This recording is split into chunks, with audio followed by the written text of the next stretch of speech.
Welcome to JPDIS. So we are solving the Vivek sir economy 450 जो prelims के 2024 मतलब इस ईयर के लिए बहुत इम्पोर्टेंट है।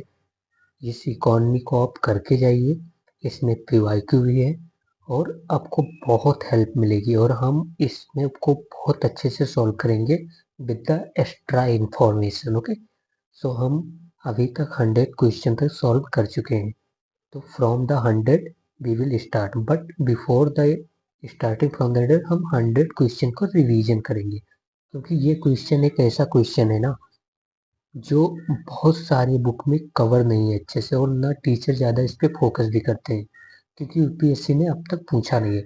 बट ये ऐसा क्यों लग रहा है कि ये पूछेगा UPSC? Because it is a fund और it is a investment fund जो सेबी के कैटेगरी 1 में आता है। मतलब सेबी ने कैटेगरी 1 फंड में रखा हुआ है इसको, और ये फंड इंक्लूड करता है जो एंजल इन्वेस्टर होते हैं एंड जो वेंचर कैपिटलिस्ट होते हैं। और हमको पता है कि जो रिसेंटली ना गवर्नमेंट का बहुत फोकस है हमारे स्टार्टअप पे, ओके, या न्यू इंडस्ट्रीज के कैपिटल प्रोवाइडर पे या रिफाइनेंसिंग पे। तो उस सेंस में ये बहुत इम्पोर्टेंट है।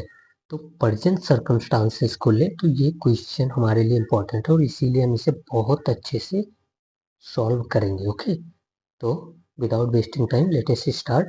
और ये मनी एंड बैंकिंग अभी चल रहा है हमारा, तो हम इसे स्टार्ट करते हैं। तो फर्स्ट ऑफ ऑल हमने बता दिया कि जो अल्टरनेटिव इन्वेस्टमेंट फंड है वो सेबी के कैटेगरी 1 में सेबी ने इसको रखा हुआ है, और ये इंक्लूड करता है हमारा venture capitalist and angel investor both को।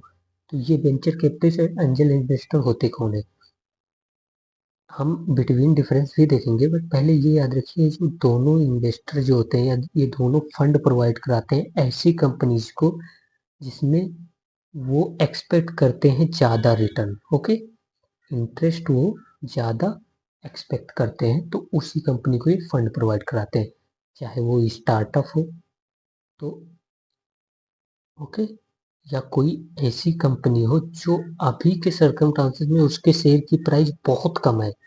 लाइक अगर वो जनरल प्राइस उस शेयर का कितना है 100 होता है, बट अभी उसकी प्राइस मान लो 70 है, या फिर 70 से भी कम, मान लो कितना, 1 मिनट, हम मान लेते हैं उसकी प्राइस बहुत गिर गई, उस कंपनी की वैल्यूएशन बहुत गिर गई और वो आकर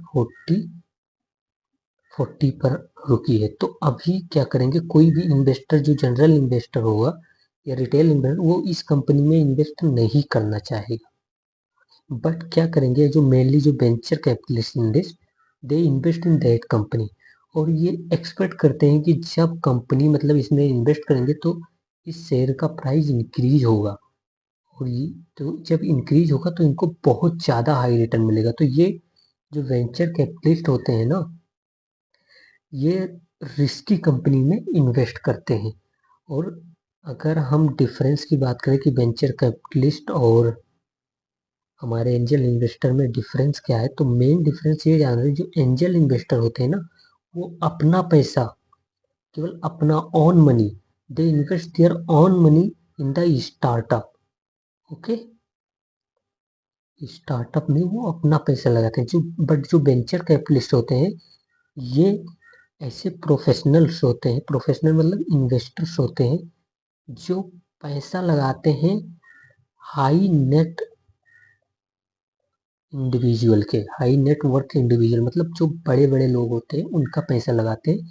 और ये वेंचर कैपिटलिस्ट पैसा लगाते हैं रिस्की कंपनी में भी और लॉन्ग टर्म में ज़्यादा इंटरेस्ट लेने के लिए। ओके, तो बहुत ज़्यादा पैसा कमाने के लिए इसलिए वो पैसा लगाते हैं इसमें।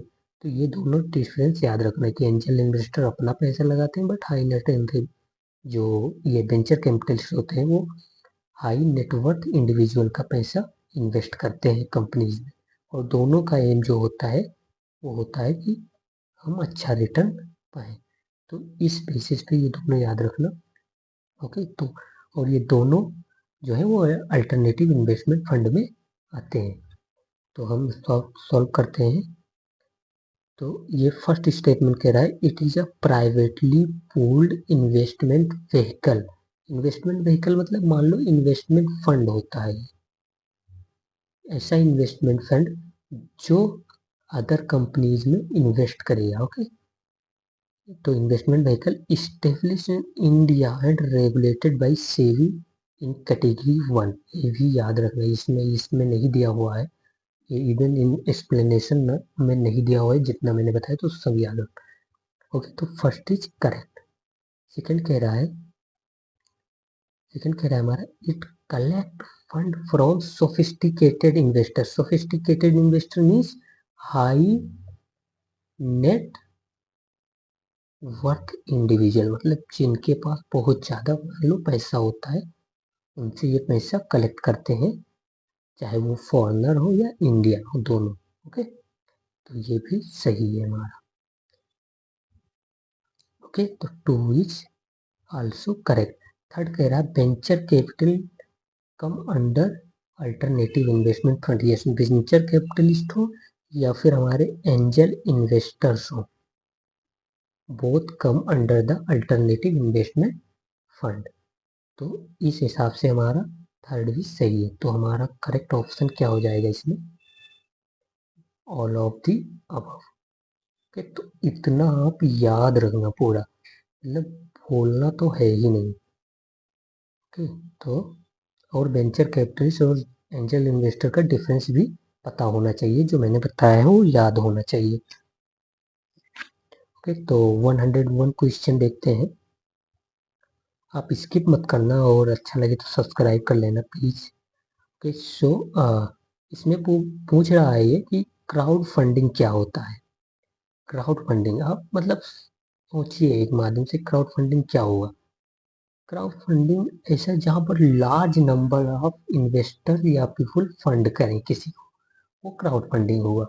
जैसे आप इजीली देखते होंगे कि बहुत से सोशल मीडिया पर लोग कहते हैं कि हमारी इंडस्ट्री ये है, आप इसमें फंड प्रोवाइड कीजिए और हम इसको, अगर इंडस्ट्री जैसे कि ग्रो होगी तो आपको हम इंटरेस्ट देंगे। लाइक आप मान सकते हैं कि stock market is a way of crowd funding, ये भी एक एग्जाम्पल हो सकता है। okay? तो वो क्राउड फंडिंग है।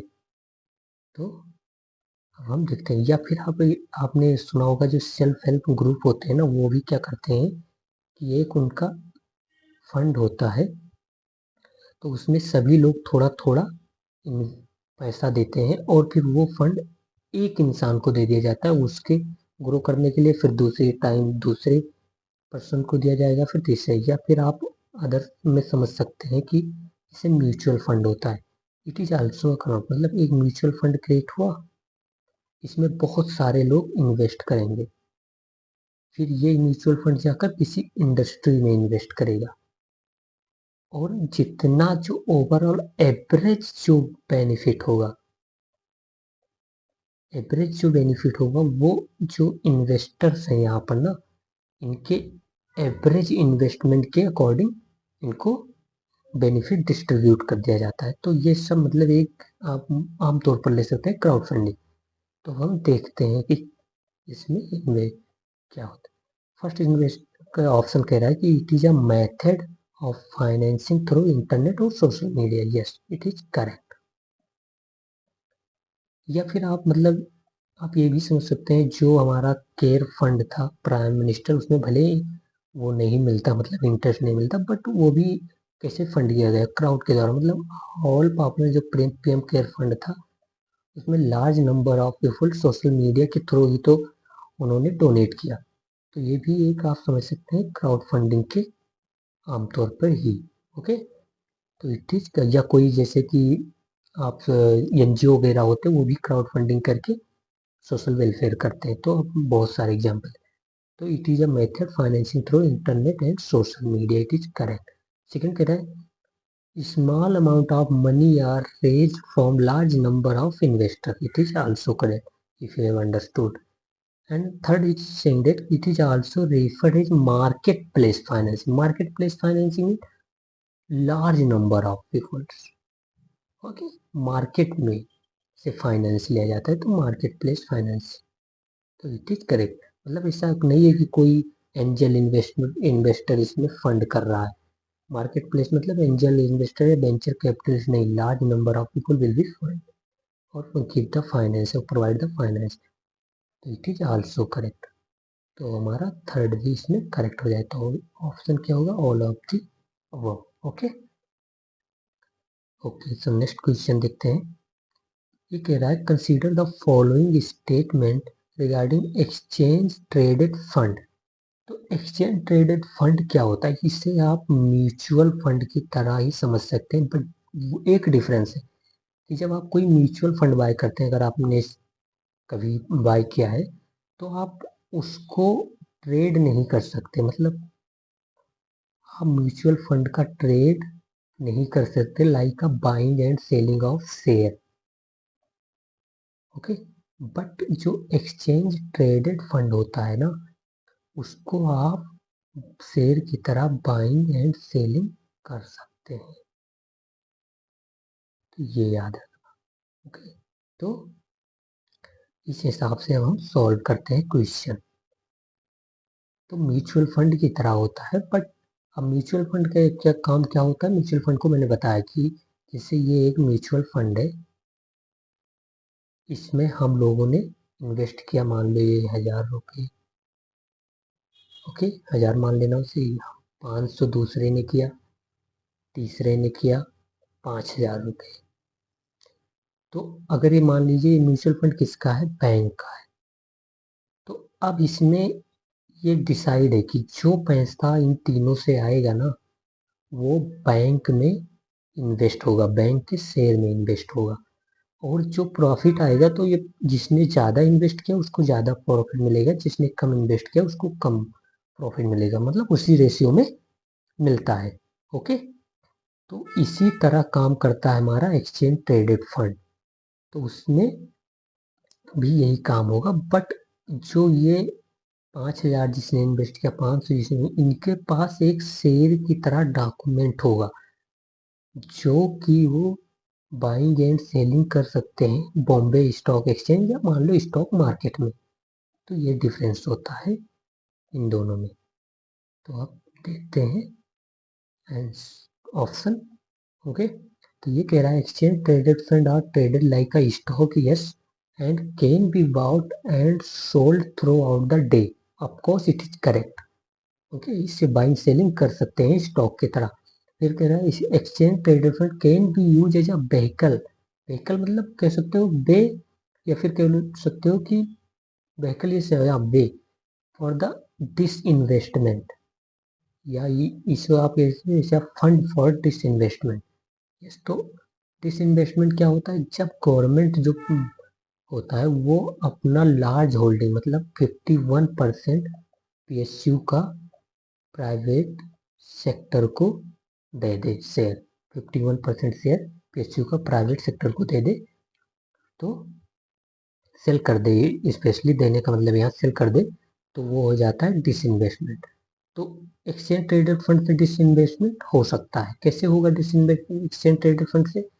गवर्नमेंट कहेगी कि देखो ये हमारा एक्सचेंज ट्रेडेड फंड है पीएसयू का, यहाँ पर बैंक का नहीं, पीएसयू का है। ओके, तो जो इन्वेस्टर इसमें इन्वेस्ट करेंगे उनका फंड उठाकर पीएसयू में इन्वेस्ट कर दिया जाएगा, और जो बेनिफिट होगा ये इन्वेस्टर को दे दिया जाएगा। सिंपल सा है, समझिए होंगे। ओके, तो to is also correct. Third कह रहा है exchange traded fund offer the benefit of diversification of risk, also it is correct. How?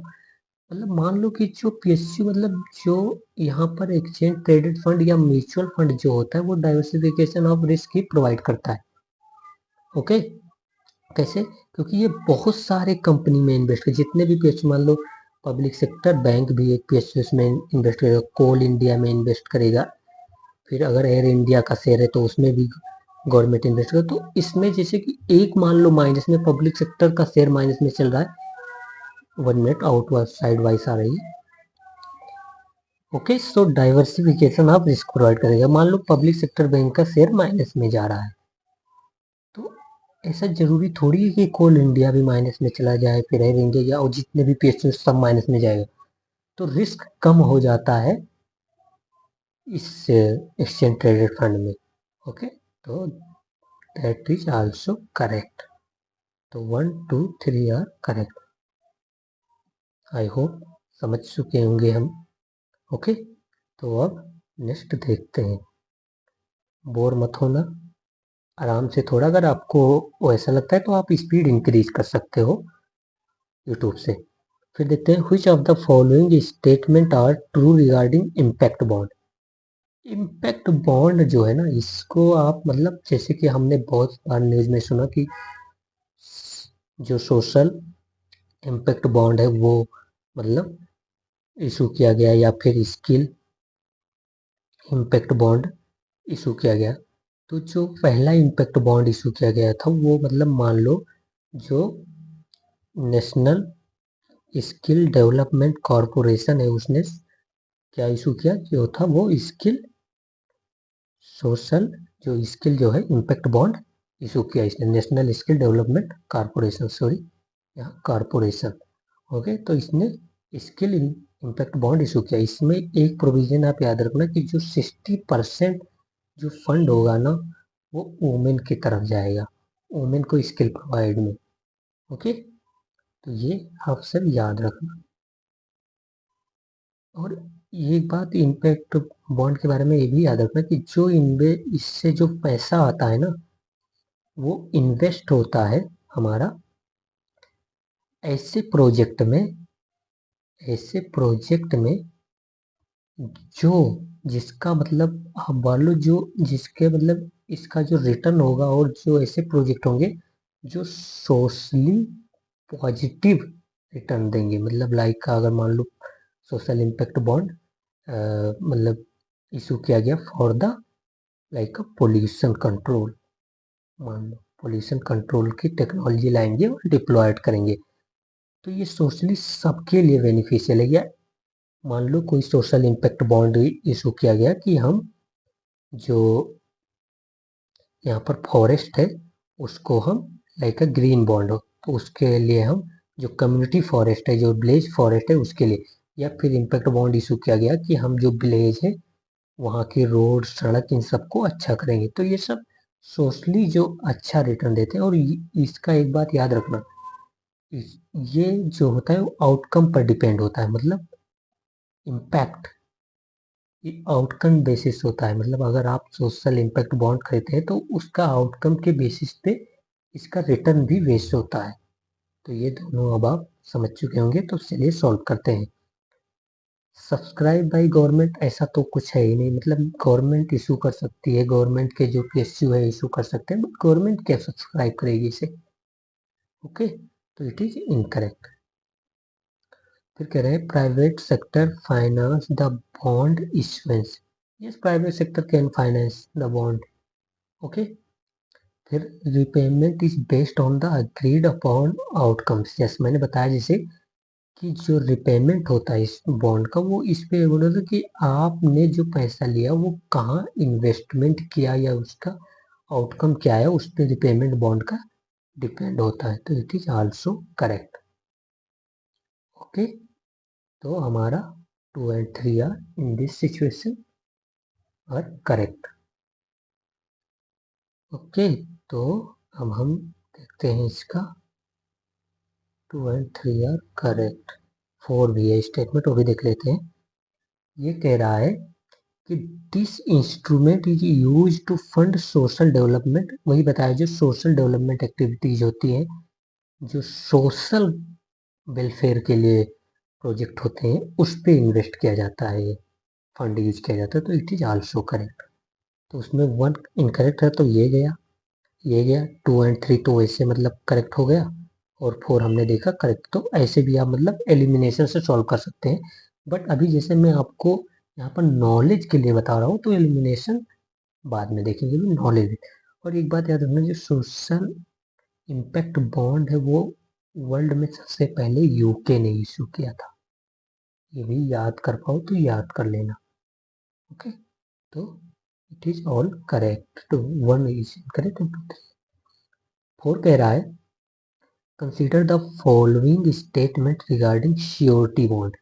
Surety bond पहले हम एक इजीली मतलब 2 सेकंड में समझ लेते हैं कि श्योरिटी बॉन्ड क्या होता है। श्योरिटी बॉन्ड ऐसा बॉन्ड होता है मतलब जो इशू किया जाता है बैंक या इंश्योरेंस के द्वारा। इंश्योरेंस कंपनीज इशू करती है किस लिए?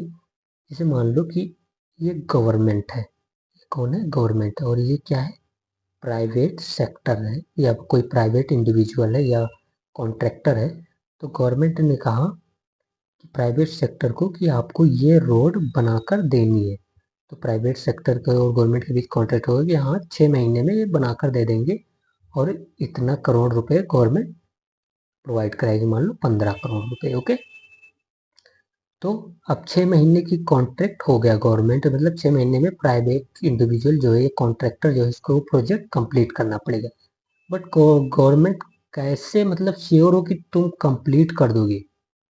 तो इसके लिए ये कहेगा कि मैं जा रहा हूँ और आपने मैं श्योरिटी बॉन्ड लेकर आऊंगा, किसे श्योरिटी देता हूँ आपको कि मैं कंप्लीट करूंगा। तो ये जाएगा बैंक के पास या एनबीएफसी के पास, या मान लो बैंक एनबीएफसी या इंश्योरेंस कंपनीज के पास जाए कि आप मुझे श्योरिटी बॉन्ड दे दीजिए जो मैं गवर्नमेंट को दे दूंगा, श्योर करूंगा कि मैं 6 महीने के अंदर प्रोजेक्ट कंप्लीट कर दूंगा। और अगर 6 महीने के अंदर नहीं होता तो ये श्योरिटी बॉन्ड जो होगा, जिसे गवर्नमेंट ये 15 करोड़, ये बैंक जो होगा ये इस पैसे की श्योरिटी देता है कि हाँ प्रोजेक्ट इतने दिन में कंप्लीट होगा। तो अगर नहीं कंप्लीट होता तो इस बैंक को, गवर्नमेंट को पेनाल्टी भरनी पड़ती है, और ये श्योरिटी बॉन्ड का पैसा भी गवर्नमेंट चाहे तो जब्त कर सकती है। तो ऐसे मतलब वर्क होता है ये। तो और ये बैंक श्योरिटी बॉन्ड इशू करने के लिए इंश्योरेंस कंपनी कुछ पैसा भी चार्ज करते हैं, ऐसा मतलब समझ लेना, पैसा भी ये चार्ज करते हैं। तो ओके, इससे भाई इसी आधार पर हम समझते हैं। तो सिंपल सा ऐसे समझो कि प्रोजेक्ट कंप्लीट करने के लिए कॉन्ट्रैक्टर को गवर्नमेंट को श्योरिटी बॉन्ड देना पड़ता है, मतलब इसीलिए श्योरिटी बॉन्ड इशू किया जाता है। तो पहले देखते हैं, insurance companies are allowed to issue surety bonds for infrastructure project. Yes, bank and insurance, पहले क्या था कि जो बैंक ही अलाउड थे, बट अभी मतलब इंश्योरेंस जो इरडा है हमारा ना, इंश्योरेंस रेगुलेटर डेवलपमेंट अथॉरिटी, उसने कहा इंश्योरेंस कंपनी भी अब श्योरिटी बॉन्ड इशू कर सकते हैं। तो yes, it is correct. Second कह रहा है it can be use as a substitute for bank guarantee. Yes, insurance company bank guarantee के अकॉर्डिंग इसे यूज किया जाता है। मतलब ये एक श्योरिटी बॉन्ड क्या है? ये बैंक गारंटी है कि जो कॉन्ट्रैक्टर है ये गारंटी देता है किसको? गवर्नमेंट को, कि जो कॉन्ट्रैक्टर है वो प्रोजेक्ट टाइमली मैनर में और जो क्वालिटी है क्वालिटी मैनर में कंप्लीट करेगा। तो ये सब्स्टिट्यूट है आप bank guarantee, of course correct. फिर कह रहा है it will be reduce indirect cost for contractors. ये सब कॉस्ट हाउ? मतलब जो इंश्योरेंस कंपनी का, यहाँ पर स्पेशली ये स्टेटमेंट इंश्योरेंस कंपनीज के श्योरिटी बॉन्ड की बात कर रहा है। तो जब पहले बैंक का क्या होता था कि वो रिलेक्टेंट होते थे और बहुत ज़्यादा चार्ज करते थे कि देखो 15 करोड़ का प्रोजेक्ट है तो तुम मुझे कम से कम 25 लाख रुपए दे दो तो श्योरिटी बॉन्ड इशू कर दूंगा मैं। ओके, तो ये बहुत ज़्यादा, लेकिन अब इंश्योरेंस कंपनी भी आ गई तो अब जो कंपटीशन था वो बढ़ गया, तो अब बैंक को कम ही, मतलब उनको भी कम चार्ज करना स्टार्ट करने पड़े क्योंकि अब कंपटीशन बढ़ गया। तो इसलिए ये कॉन्ट्रैक्टर के लिए तो इनडायरेक्ट कॉस्ट डिक्रीज हो ही गया। ओके, तो इट इज आल्सो करेक्ट। तो यहाँ पर क्या होगा हमारा? All of the above. 105 देखते हैं। ये कह रहा है consider the following statement regarding the India international bullion exchange. ये कहाँ पर है? तो गिफ्ट सिटी में। गिफ्ट सिटी क्या है? आप ऐसा मान लीजिए ये गिफ्ट सिटी जो है वो फाइनेंशियल टेरिटरी है, और ये जो टेरिटरी है ना वो इंडिया के, ये एक फॉरेन टेरिटरी की तरह देखा जाता है इसको। मतलब ये इंडिया के जो जनरल रूल और लॉ होते हैं फाइनेंशियल बॉडी के, जैसे आरबीआई हो गया, इंश्योरेंस का एरडा हो गया, ओके, या सेबी हो गया, तो इनके रूल इस पे लागू नहीं होंगे, या लागू होंगे तो बहुत सारे एक्सेप्शन के साथ।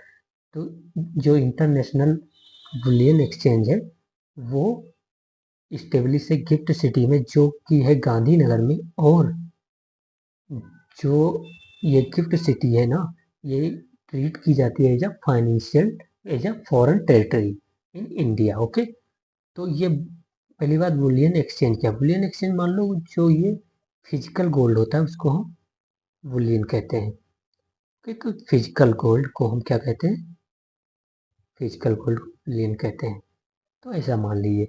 तो अब ये जो इंडिया का इंटरनेशनल IIBX है, ये क्या करेगा, ये एज अ फॉरेन टेरिटरी में इस्टेब्लिश है। तो यहाँ पर जो भी गोल्ड होगा वो फॉरेनर गोल्ड, फॉरेन का गोल्ड माना जाएगा। तो यहाँ से जो भी इंडिया के इंपोर्टर है इंपोर्ट करेंगे ना, तो ये माना जाएगा इंपोर्ट कैटेगरी में, बैलेंस ऑफ पेमेंट में आए, क्योंकि ये फॉरेन टेरिटरी कंसीडर किया जाता है। तो फॉरेन से इंपोर्ट कर रहे हैं। और जो इंडिया, जो ये बोले IIBX है, ये जो मतलब अपनी कंट्री से, मान लीजिए जैसे कि यहाँ पर IIBX अमेरिका का स्टेब्लिश है, तो अमेरिका से ये लोग गोल्ड लाएंगे और इंडिया में एक्सपोर्ट करेंगे। तो ये एक्सपोर्ट एंड इंपोर्ट की कैटेगरी में आएगा, आप इसे समझ लीजिए। अब हम देखते हैं इसी अकॉर्डिंग क्वेश्चन। ये कह रहा है, फर्स्ट कह रहा है it has been launch in the, बता दिया, in the GIFT City in Gandhinagar, of course I had told you. फिर कह रहा है it is the first such bullion exchange in the country to trade physical gold, yes it is also correct. Okay, तो अब मैं आपको कुछ point बता रहा हूँ इसके बारे में, आप नोट करना चाहे तो नोट कर सकते हैं गोल्ड के बारे में। इस पे 2023 में प्रीलिम्स में क्वेश्चन भी आया कि इंडिया जो है ना, वो सबसे ज्यादा गोल्ड किस कंट्री से इंपोर्ट करता है। Answer was Switzerland. ओके, तो आप ऐसे देख सकते हैं। तो हम पहले बताते हैं, जो गोल्ड होता है ना, वो पहली बात वो जान लीजिए कि बहुत रिस्ट्रिक्टेड है इंडिया में इंपोर्ट करने के लिए, मतलब बहुत रिस्ट्रिक्शन है गोल्ड इंपोर्ट इन इंडिया। तो केवल जो हमारे लाइसेंस कंपनीज है, मतलब only few bank are there, और few licences are there which can import the gold from the foreign countries. Okay, and the license provided by the Director General of Foreign Trade, ये licence provide करेगा और वही लोग gold import कर सकते हैं। तो बहुत रिस्ट्रिक्शन है गोल्ड इंपोर्ट पे, पहली बात ये याद रख लीजिए।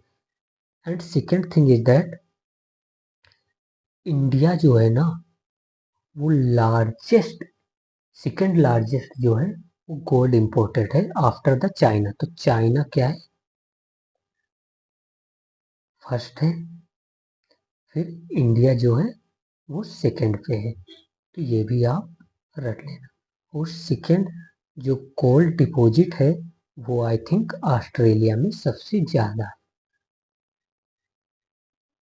तो ये सब आप पूरा देख लेना। ओके, ओके, तो अब हम सॉल्व करते हैं क्वेश्चन। वो सॉल्व हो गया, नेक्स्ट क्वेश्चन पे देख जाते हैं। 106 क्वेश्चन कह रहा है, consider the following statement regarding the term appointment of RBI governor. बहुत इंपॉर्टेंट है, बहुत अच्छे से देखेंगे। तो term of appointment of RBI governor पूछा। पहले हम देखते हैं अपॉइंटमेंट कैसे होता है RBI। तो RBI गवर्नमेंट का अपॉइंटमेंट होगा on the recommendation of financial sector regulatory, okay,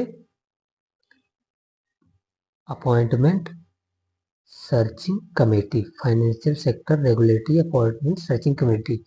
ये क्या करेगा, ये रिकमेंड करेगा RBI गवर्नर के नाम को, किसको, जो कैबिनेट ऑन अपॉइंटमेंट है, कैबिनेट कमेटी ऑन अपॉइंटमेंट, जिसको चेयर करते हैं हमारे PM साहब।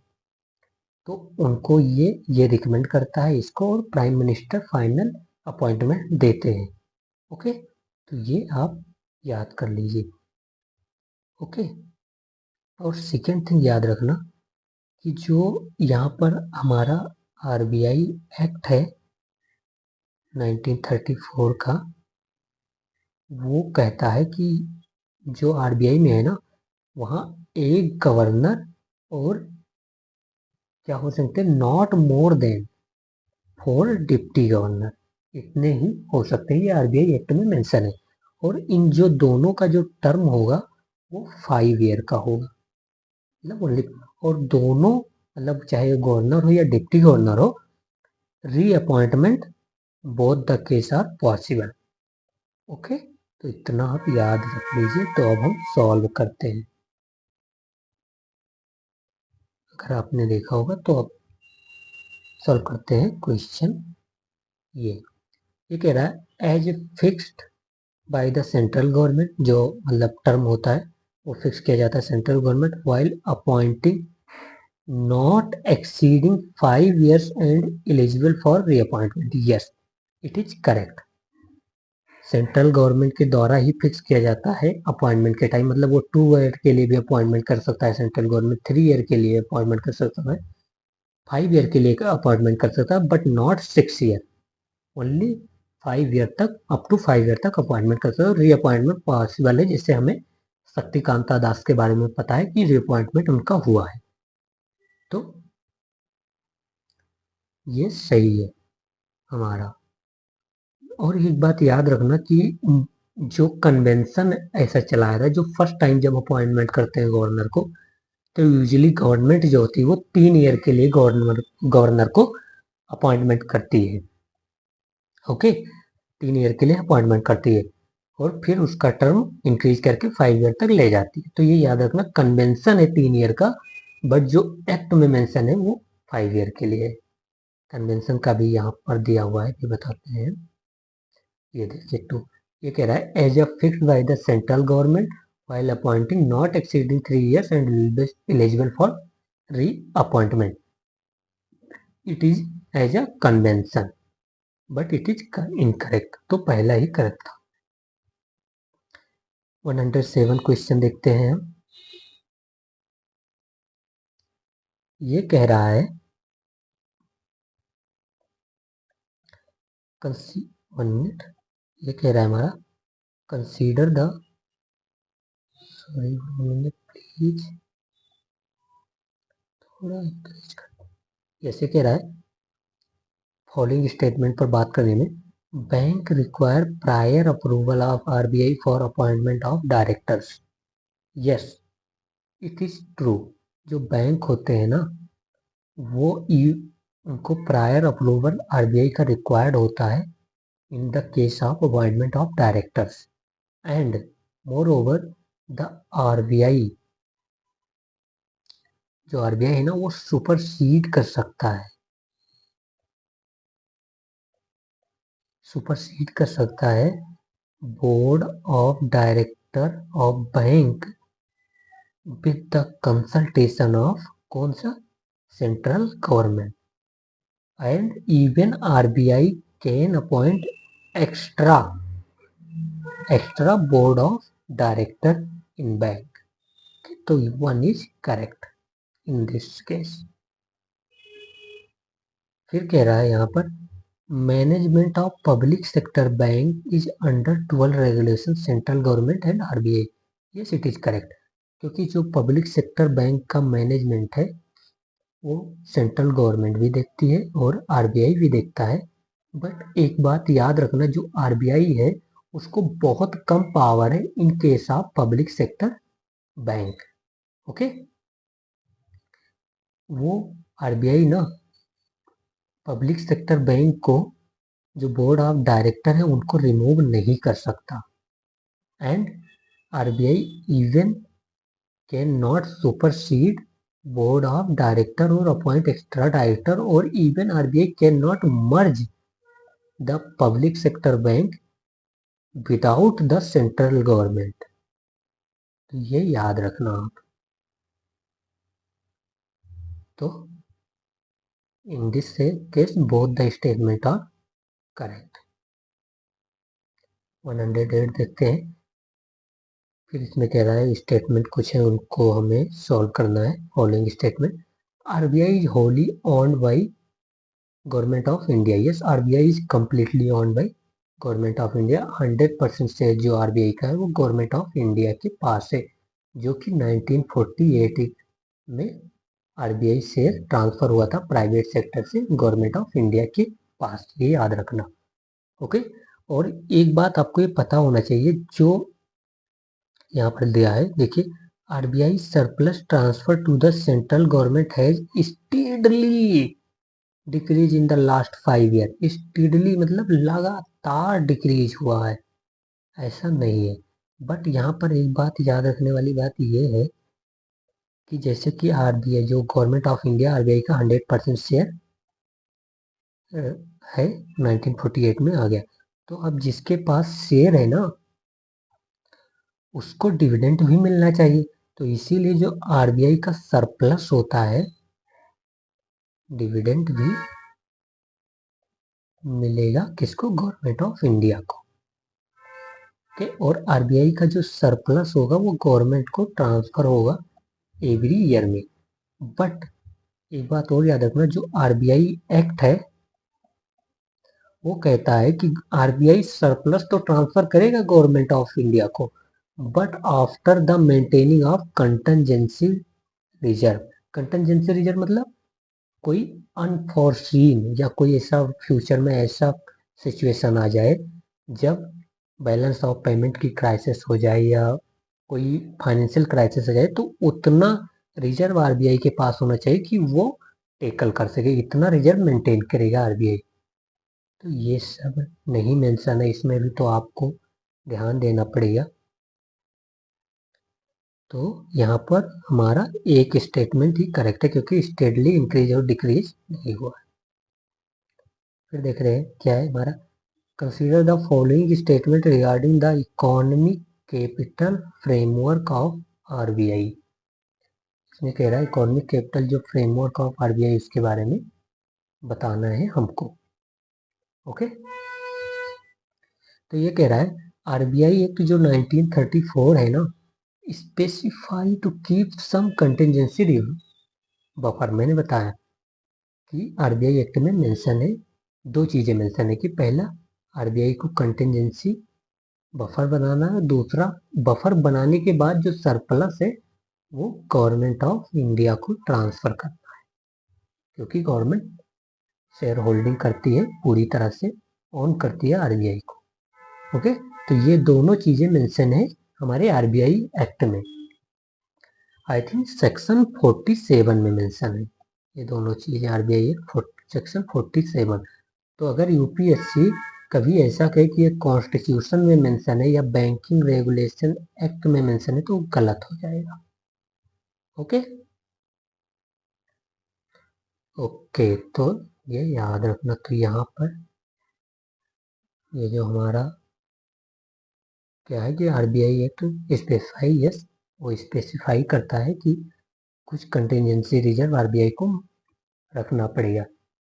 फिर कह रहा है कि RBI act 1934 specify that the surplus need to be transfer to government of India, yes it is also correct. फिर कह रहा है the transfer of surplus to government of India में result in inflation, it is also correct, क्योंकि जब तक वो fund RBI के पास था वो मनी सप्लाई का पार्ट नहीं था।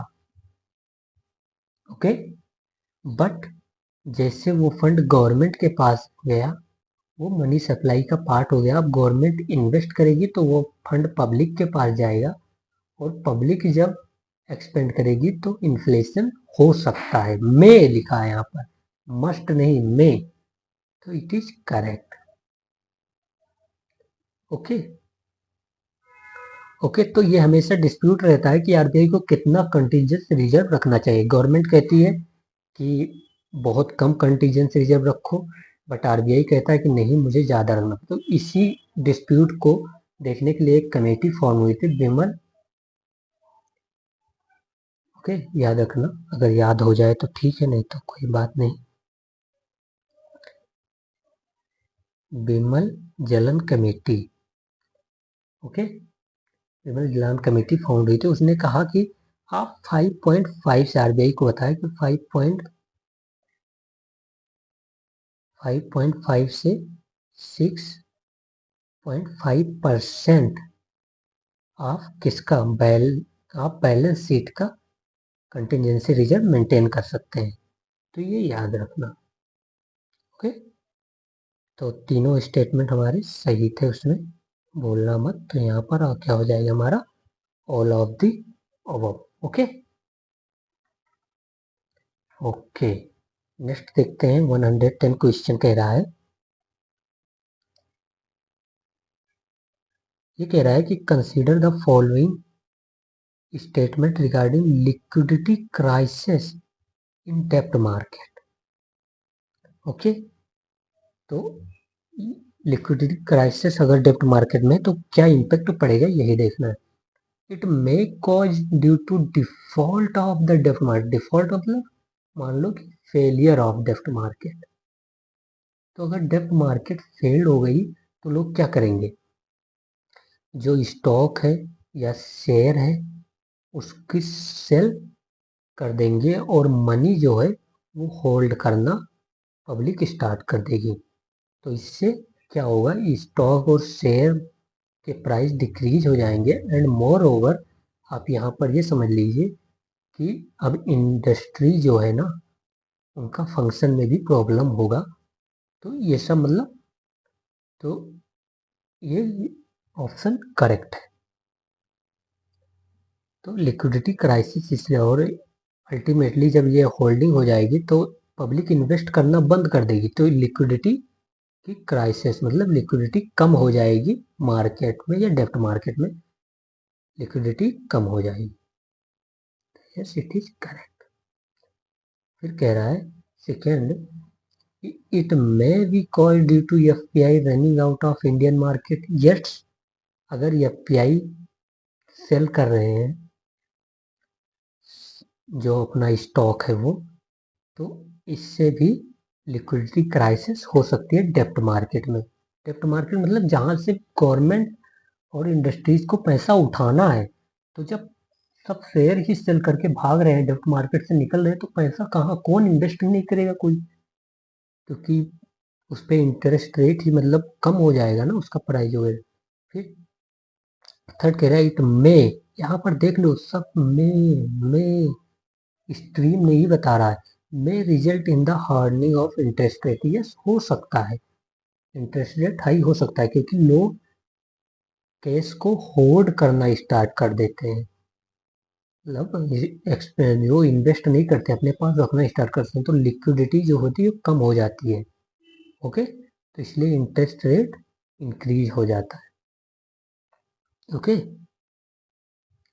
फिर कह रहा है RBI may do open market operation to resolve the liquidity crisis. Yes, RBI क्या करेगा, जो गवर्नमेंट सिक्योरिटी है उनको आरबीआई बाय करना स्टार्ट करेगा। तो लोगों के पास और ज़्यादा पैसा हो जाएगा तो वो इन्वेस्ट करना स्टार्ट कर देंगे। यस, तो ऐसा कर सकता है आरबीआई कि गवर्नमेंट सिक्योरिटीज को बाय करना स्टार्ट कर देगा। और जब गवर्नमेंट सिक्योरिटीज को बाय कर लेगा तो अब लोगों को इन्वेस्ट तो करना ही है ना, कहीं इन्वेस्टर कहीं ना कहीं इन्वेस्ट करेंगे तो वो इन्वेस्ट करेंगे, फिर स्टार्ट हो जाएगा तो लिक्विडिटी ये हो सकता है। तो 1 2 3 4 all of the above are correct. Actually मेरी वॉइस थोड़ा हो सकती है वैसे क्योंकि मेरी बहुत ज़्यादा तबीयत खराब है और मेरा गले में भी प्रॉब्लम है। तो please understand this and manage करना थोड़ा। ओके, फिर कह रहा है which of the following could be the after effect of demonetization. मतलब अगर किसी मनी का लीगल टेंडर विड्रॉ कर लिया गया है तो उसका इफेक्ट क्या होगा, देखते हैं। फर्स्ट कह रहा है RBI liability would reduce to the extent the old note does not come to the banking system. Is it is correct. अगर मान लो क्या होता है, आरबीआई की लायबिलिटी क्या है, जितनी भी मनी मार्केट में है उसको आरबीआई की लायबिलिटी है। तो अगर कोई मनी जो वापस नहीं आती आरबीआई के पास ना, तो उसकी लायबिलिटी उस मनी का तो डिक्रीज हो गई, नहीं रही गई ना आरबीआई को डिमोनेटाइजेशन के बाद। तो इससे क्या होगा कि जो आरबीआई का एसेट साइड है वो इंक्रीज हो जाएगा। आरबीआई के एसेट साइड में क्या होता है, गवर्नमेंट सिक्योरिटीज होती हैं इंडिया की या फॉरेन की, गोल्ड होता है, ओके। फिर वर्ल्ड बैंक के जो जो वर्ल्ड बैंक या फिर मेनली जो वर्ल्ड बैंक नहीं, आईएमएफ का जो एसटीआर होता है, ओके। और क्या हो जाएगा, कॉइन जो होती है, गवर्नमेंट कॉइन प्रिंट तो करती है, मतलब मिंट तो करती है, बट वो आरबीआई बाय करता है, तो वो भी आ जाता है एसेट साइड ऑफ आरबीआई। तो ये सब याद है। तो आरबीआई का एसेट इंक्रीज हो जाएगा। तो 1 is correct, 2 is correct. Next 2 देखते हैं, the transfer of wealth from holders of illicit black money to the public sector. Yes, ये भी सही। जैसे देखो, अगर डिमोनेटाइजेशन हुआ तो लोग मनी, जो ब्लैक मनी भी है, वो चेंज करवाने जाएंगे। तो इससे एक मतलब वो हो सकता है कि जो मनी, जैसे कि अब ब्लैक मनी आ गई, गवर्नमेंट उस पर टैक्स लगाएगा, तो वो मनी टैक्स के थ्रू लार्ज पब्लिक में आ जाएगी। डिक्रीज इन लिक्विडिटी, ये सभी लोग मतलब डिपॉजिट करते हैं, एक्सचेंज कराने जाते हैं, तो मनी तो मार्केट में कम ही होगी क्योंकि डिपॉजिट इंक्रीज होगा। तो all of the above are correct. Please give me 1 minute. Okay, so देखते हैं, which of the following is a part of monetary base. तो पहले हम मॉनेटरी बेस का फॉर्मूला देख लेंगे और उसी अकॉर्डिंग पूरा सॉल्व हो जाएगा। तो जो मॉनेटरी बेस है ना, 1 मिनट प्लीज, जो हमारा मॉनेटरी बेस है वो इक्वल होता है currency with public, okay, plus currency with bank, मतलब बैंक में जो डिपॉजिट है या फिर उनका वाल्ट केस है, ये सब, specially vault case, and the deposit of RBI with, नहीं 1 minute, deposit of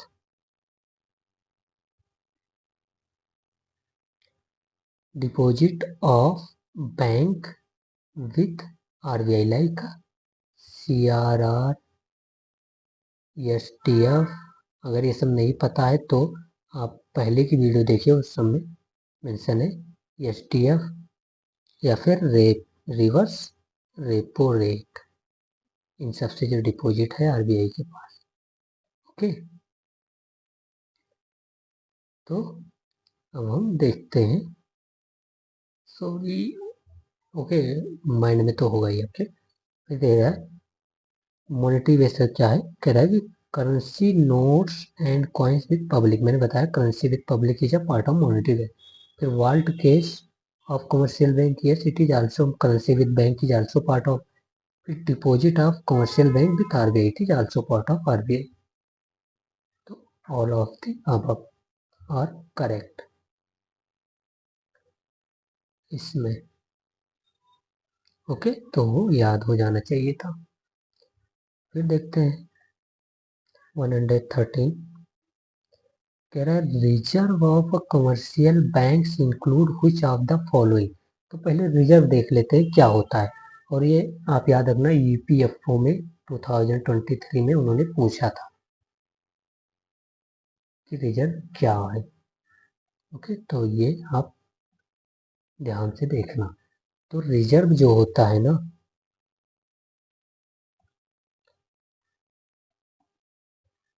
minute, yes, reserve जो होता है कमर्शियल बैंक का, वो होता है डिफरेंस बिटवीन क्या, डिपॉजिट माइनस लोन,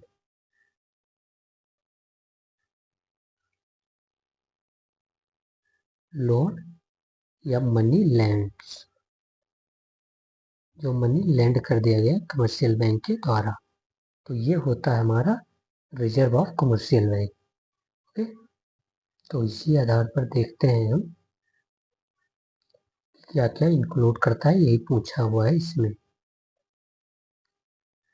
ये कह रहा है कि ऑल डिपॉजिट ऑफ पब्लिक। भाई मैंने कहा कि रिजर्व वही होगा जो डिपॉजिट और लेंडिंग के बीच जो पैसा बचता है उसको हम रिजर्व कहते हैं। तो स्पेशली क्या पैसा बचेगा वो भी मैं लिख देता हूँ।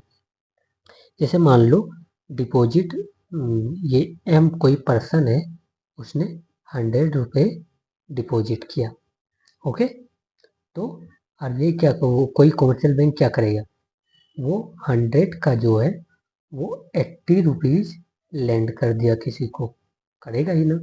फिर 20 रुपये कहाँ कहाँ पर इसको रखना पड़ेगा, जो हमारा CRR है इसमें मान लो कि और रखना पड़ेगा, फिर SLR की गवर्नमेंट सिक्योरिटी, फिर कुछ वाल्ट केस भी मेंशन करना पड़ेगा। सॉरी ये देख लेना आप, WAULT वाल्ट केस को रखना पड़ेगा। तो ये डिफरेंस यही है जो हमारा मेनली होता है रिजर्व।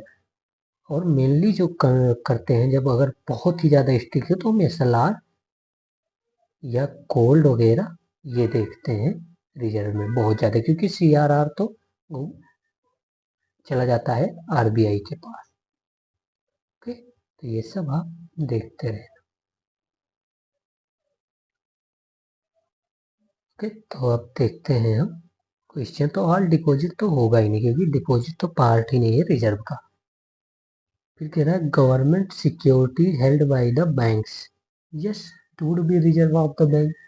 SLR की मान लो गवर्नमेंट सिक्योरिटी SLR की है, वो क्या होता है, डिफरेंस ये तो होता है लेंडिंग और उसमें जो डिपॉजिट का डिफरेंस होता है उसी का 18% RBI कहता है कि आप वो मेंशन करो। तो अगर आपने बेसिक पढ़ा हुआ है तो इतना तो आ ही गया होगा।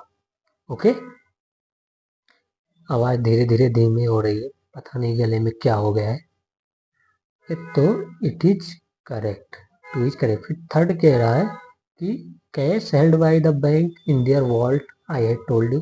फिर money deposit with RBI, CRR I had included that time, तुमने मैंने बताया कि CRR जो होता है वो भी रिजर्व भी का पार्ट होता है।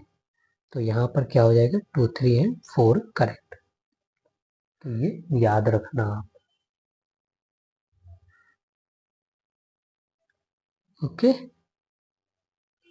फिर कह रहा है money can be treated in the economy in which of the following created, sorry, money can be created in the economy in which of the following ways। पहला कह रहा है फुल रिजर्व बैंकिंग एंड दूसरा कह रहा है कि fractional reserve banking. तो पहले समझ लेते हैं फुल रिजर्व और फ्रैक्शनल रिजर्व होता क्या है, इंपॉर्टेंट है, थोड़ा ध्यान देना। फुल रिजर्व बैंकिंग मान लेते हैं, फुल रिजर्व बैंकिंग। ओके, यहाँ पर ये एक ऐसा बैंकिंग सिस्टम होता है ना जहाँ पर जैसे मान लो कि 100 रुपये डिपॉजिट आए, 100 रुपये डिपॉजिट आया, तो फुल रिजर्व बैंकिंग में आप इसका डिपॉजिट का ना कुछ भी मनी लोन नहीं दे सकते। ओके, तो लोन तो आप दे ही नहीं सकते, तो वो फुल रिजर्व है। मतलब यहाँ पर जो मान लो यह सारा का सारा पैसा ना बैंक को अपने पास रखना पड़ेगा, कैश फॉर्म में या फिर अदर, तो वो फुल रिजर्व हो गया। मतलब पूरा का पूरा रिजर्व करना है डिपॉजिट का। ओके, तो ये आपको आई थिंक क्लियर हो गया होगा। तो जब मान लो कि पहले फ्रैक्शनल रिजर्व भी देख लेते हैं। फ्रैक्शनल रिजर्व क्या होता है, मान लो जैसे फ्रैक्शनल रिजर्व इसमें 100 रुपये डिपॉजिट आए, तो क्या होगा इसमें, इसमें कहेगा कि चलो ठीक है आप थोड़ा सा इसमें रिजर्व रख सकते हो। रिजर्व मतलब मैंने बता दिया reserve difference between deposit and lending. तो थोड़ा सा मान लो 20 रुपये आप रिजर्व रख सकते हो, बाकी आप लोन दे सकते हो। तो 80 रुपया वो लोन दे दिए। ओके, तो ये फ्रैक्शनल रिजर्व हो गया। तो आप यहाँ एक बात देखिए, जब यहाँ पर 100 रुपया जैसे डी ने मान लो डिपॉजिट किया तो उसके अकाउंट में तो 100 रुपया हो गया, और यहाँ पर ई ने मान लो लोन लिया तो इसको भी 80 रुपये मिल गए। तो यहाँ पर मनी सप्लाई कितना हो गया, मनी सप्लाई मतलब मार्केट में मनी कितना हो गया। मैं कहूँ ये डी कहेगा मेरे अकाउंट में 100 रुपये, वो भी मेरा मार्केट मतलब मनी का पार्ट है, और ये कहेगा ई कहेगा कि मैंने 80 रुपये तो मुझे दिए तो ये भी मेरा पैसा, तो कितना हो गया 100 + 80 तो 180 हो गया। तो मनी तो मतलब 100 ही डिपॉजिट हुई थी, but because of the deposit and lending 80 rupees increase हो गए। ओके, तो ये मनी क्रिएशन हुआ है ना, एक बार मनी क्रिएट तो हुई 80 रुपये। तो बट अगर यहाँ पर हमारा जो है फुल रिजर्व बैंकिंग होता तो क्या होता, जैसे कि अगर 100 रुपये डिपॉजिट किए तो वो लोन दे ही नहीं सकते, तो मनी क्रिएशन तो हुआ ही नहीं ना यहाँ पर। तो मनी क्रिएशन किस सेंस में होगा, जब फ्रैक्शनल रिजर्व बैंकिंग होगा तभी होगा। तो यहाँ पर 1 तो इनकरेक्ट हो जाएगा, 2 करेक्ट हो जाएगा, ये आप समझ लीजिए।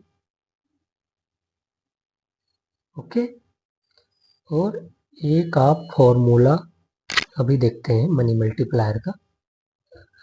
सॉरी, ये कह रहा है consider the following statement regarding money multiplier. तो हम पहले फॉर्मूला देखते हैं मनी मल्टीप्लायर का होता क्या है। ओके, फॉर्मूला मनी मल्टीप्लायर, तो money multiplier is equal to, आप ऐसे याद रखना, मनी सप्लाई। मनी सप्लाई मतलब जो डिपॉजिट लेंडिंग से क्रिएट होती है money create upon monetary base.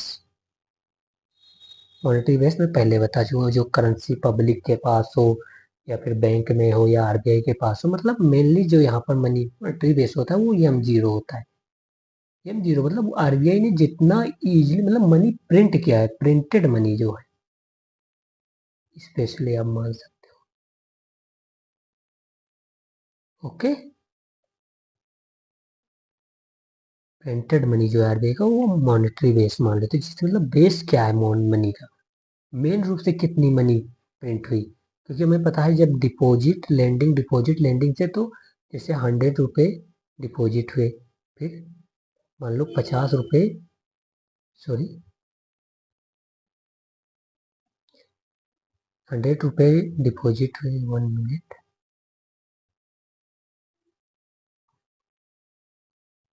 What,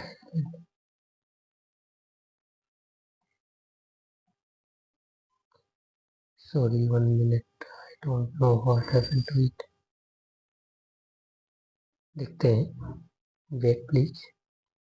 okay, तो हमें पता है कि जो मनी सप्लाई होती है वो कैसे इंक्रीज करती है, डिपॉजिट डिपॉजिट लेंडिंग डिपॉजिट, मतलब मान लो यहाँ 100 रुपये डिपॉजिट हुए, फिर उसमें से 80 लैंड कर दिया।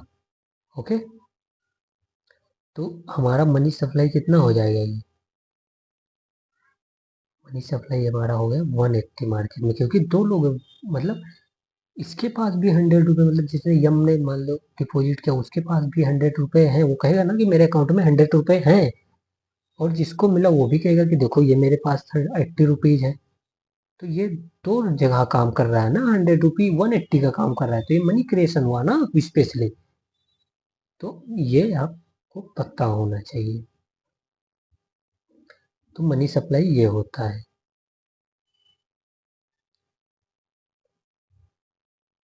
मनी सप्लाई अपॉन मनी वेस्ट। अब इसी अकॉर्डिंग पर ये सॉल्व करेंगे हम क्वेश्चन। इसमें कह रहा है कि 1 मिनट प्लीज, 115 नंबर क्वेश्चन है। इसमें कह रहा है कि इट इंक्रीजेस, मतलब मनी सप्लाई इंक्रीज होगा with increase in reserve requirement of banks. भाई ये यूपीएससी ने पूछ रखा है क्वेश्चन। भाई अगर CRR या SLR इंक्रीज कर दिया तो कैसे, मतलब मीन्स मनी मल्टीप्लायर तो डिक्रीज हो जाएगा ना। मनी मल्टीप्लायर मैंने क्या बताया, जो money supply upon monetary base. तो मॉनेटरी बेस मान लो कि 100 रुपये आया बैंक में, वो मॉनेटरी बेस हो गया, डिपॉजिट में आया। और मनी सप्लाई ये 100 रुपया जो डिपॉजिट लेंडिंग से कितना हो गया, मान लो 1000 रुपये हो गया। ओके, हो सकता है डिपॉजिट लेंडिंग से ना। तो अब हमारा ये मनी मल्टीप्लायर कितना होगा, 10 टाइम्स। बट अगर आप मान लो कि ये 100 रुपया जो डिपॉजिट में है, इसमें गवर्नमेंट ने कहा कि आप 50 रुपीज, वो आरबीआई ने कहा कि 50 रुपी आप लैंड ही नहीं कर सकते, सीएलआर और एसएलआर में आपको रखना पड़ेगा। तो अब क्या हो गया, मान लो यहाँ पर मॉनेटरी बेस 50 ही रह गया। और अब जब 50 रह गया तो कितना, मान लो 50 जब रह गया तो 50 आया, मतलब 100 के 50 लैंड किया, तो कितना हुआ यहाँ पर, अगर 2 ही बार माने तो 150 कितना होगा, मात्र 150 रुपीज होगा। और अगर अगर यहाँ पर 20 ही रिजर्व रखने के लिए कहते तो कितना हो जाता, 180 हो जाता। तो रिजर्व इंक्रीज हो जाता। ओके, मनी मल्टीप्लायर इंक्रीज होता। तो इसी तरह आप समझ सकते। ओके, तो इंक्रीज मतलब ये डिक्रीज हो जाएगा। अगर C R R S L R increase होते हैं तो मनी मल्टीप्लायर डिक्रीज हो जाता है। अगर नहीं समझ में आया तो आप मेरे टेलीग्राम पे ज्वाइन करके आप मुझे डायरेक्टली पूछ सकते हैं। फिर कह रहा है it decrease with increase in the reserve requirement of banks. इस या ये मतलब फर्स्ट का अपोजिट है तो ये करेक्ट ही होगा। फिर कह रहा है it increase with monetary base. मतलब कह रहा है कि अगर मॉनेटरी बेस इंक्रीज होगा तो इंक्रीज हो जाएगा। क्यों भाई, मॉनेटरी बेस मान लो कि आरबीआई ने या फिर मैंने ही 100 रुपये डिपॉजिट कर दिया, बट कोई लोन लेने आ ही नहीं रहा है। या मान लो 100 का मैंने 1000 डिपॉजिट किया, पहले 100 डिपॉजिट होता, अब 1000 बैंक में, लेकिन कोई लोन ही नहीं ले रहा है। तो लेंडिंग डिपॉजिट होगा नहीं तो मनी मल्टीप्लायर इंक्रीज कैसे होगा। तो ये मतलब कोई कंडीशन नहीं है। मॉनेटरी बेस इंक्रीज होगा तो मनी मल्टीप्लायर इंक्रीज होगा, तो ये इनकरेक्ट। फिर कह रहे हैं it decrease with monetary base. करें अगर मनी मॉनेटरी बेस डिक्रीज होगा तो भी नहीं होगा, क्योंकि वो जिगजैग मतलब मनी मल्टीप्लायर किस पे डिपेंड होता है, मनी सप्लाई और मॉनेटरी बेस के अपॉन पे। मतलब अगर मनी सप्लाई यहाँ पर क्या से है, अगर मनी मल्टीप्लायर मनी सप्लाई यहाँ पर है 1 मिनट, अगर मनी सप्लाई इंक्रीज होगा तो मॉनेटरी बेस इंक्रीज होगा। लेकिन मनी सप्लाई कब इंक्रीज होगा, जब डिपॉजिट लेंडिंग होगा। और डिपॉजिट लेंडिंग कब होगा, जब लोग बैंक जाएंगे। तो ये पीवाईक्यू है, आप मतलब आंसर बता देता हूँ। उन्होंने पूछा था कि मनी मल्टीप्लायर कब इंक्रीज होगा, तो ये वहां पर आंसर ये होगा, जब पॉपुलेशन जो है ना, वो उसका जो बैंक में आना जाना बना रहेगा। मतलब the banking habit of population increase, तो मनी मल्टीप्लायर इंक्रीज। ये आप ध्यान में रखना। तो यहाँ पर उस हिसाब से तो भाई ओनली 2 ही करेक्ट है, ये दोनों हमारे रॉन्ग है। ओके, फिर 116 का देखते हैं।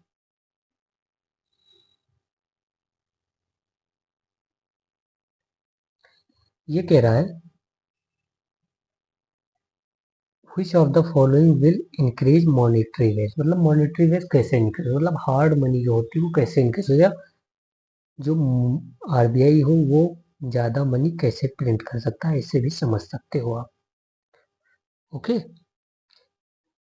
ये कह रहा है creation of more credit by banks. मतलब आप समझो, अगर ज्यादा क्रिएशन होगा तो मनी सप्लाई इंक्रीज होगा। ये इंक्रीज करेगा मनी सप्लाई। बट जो मॉनेटरी बेस नीचे जो है, नीचे जो मॉनेटरी बेस है मनी सप्लाई यहाँ पर होता था, ये मनी मल्टीप्लायर का फॉर्मूला था। तो अगर क्रिएशन ऑफ मनी मतलब मनी सप्लाई इंक्रीज हुआ तो मनी मल्टीप्लायर इंक्रीज होगा, बट मॉनेटरी बेस पे तो कोई इफेक्ट ही नहीं पड़ेगा। तो मॉनेटरी बेस पर कोई इफेक्ट इससे नहीं पड़ेगा मनी सब क्रिएशन से। ओके, क्रेडिट क्रिएशन से, स्पेशली क्रेडिट क्रिएशन यहाँ पर।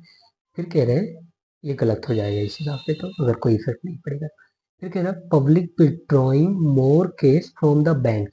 इससे भी क्यों, मतलब आप समझिए हमने क्या बताया था कि जो मॉनेटरी बेस होता है उसका मैंने फॉर्मूला भी यही बताया था आपको, या मैंने कहा था हार्ड मनी जो क्रिएट की गई आरबीआई के द्वारा, या फिर currency with public with bank currency, और coin and currency with bank plus RBI के पास जो है वही हार्ड मनी है, वही जो मनी क्रेज। ओके, तो इस हिसाब से यहाँ पे पब्लिक विड्रॉइंग मोर कैश, भाई बैंक से आकर पब्लिक के पास आ गया, तो इसमें मॉनेटरी वेस्ट का कोई चेंज ही नहीं होगा ना भाई। मान लो पहले यहाँ 150 था, ओके, तो जिसने 150 जमा किया था वो 150 अब यहाँ आ गया और यहाँ 0 हो गया, तब भी तो उतना ही रहा ना, समझ रहे हो।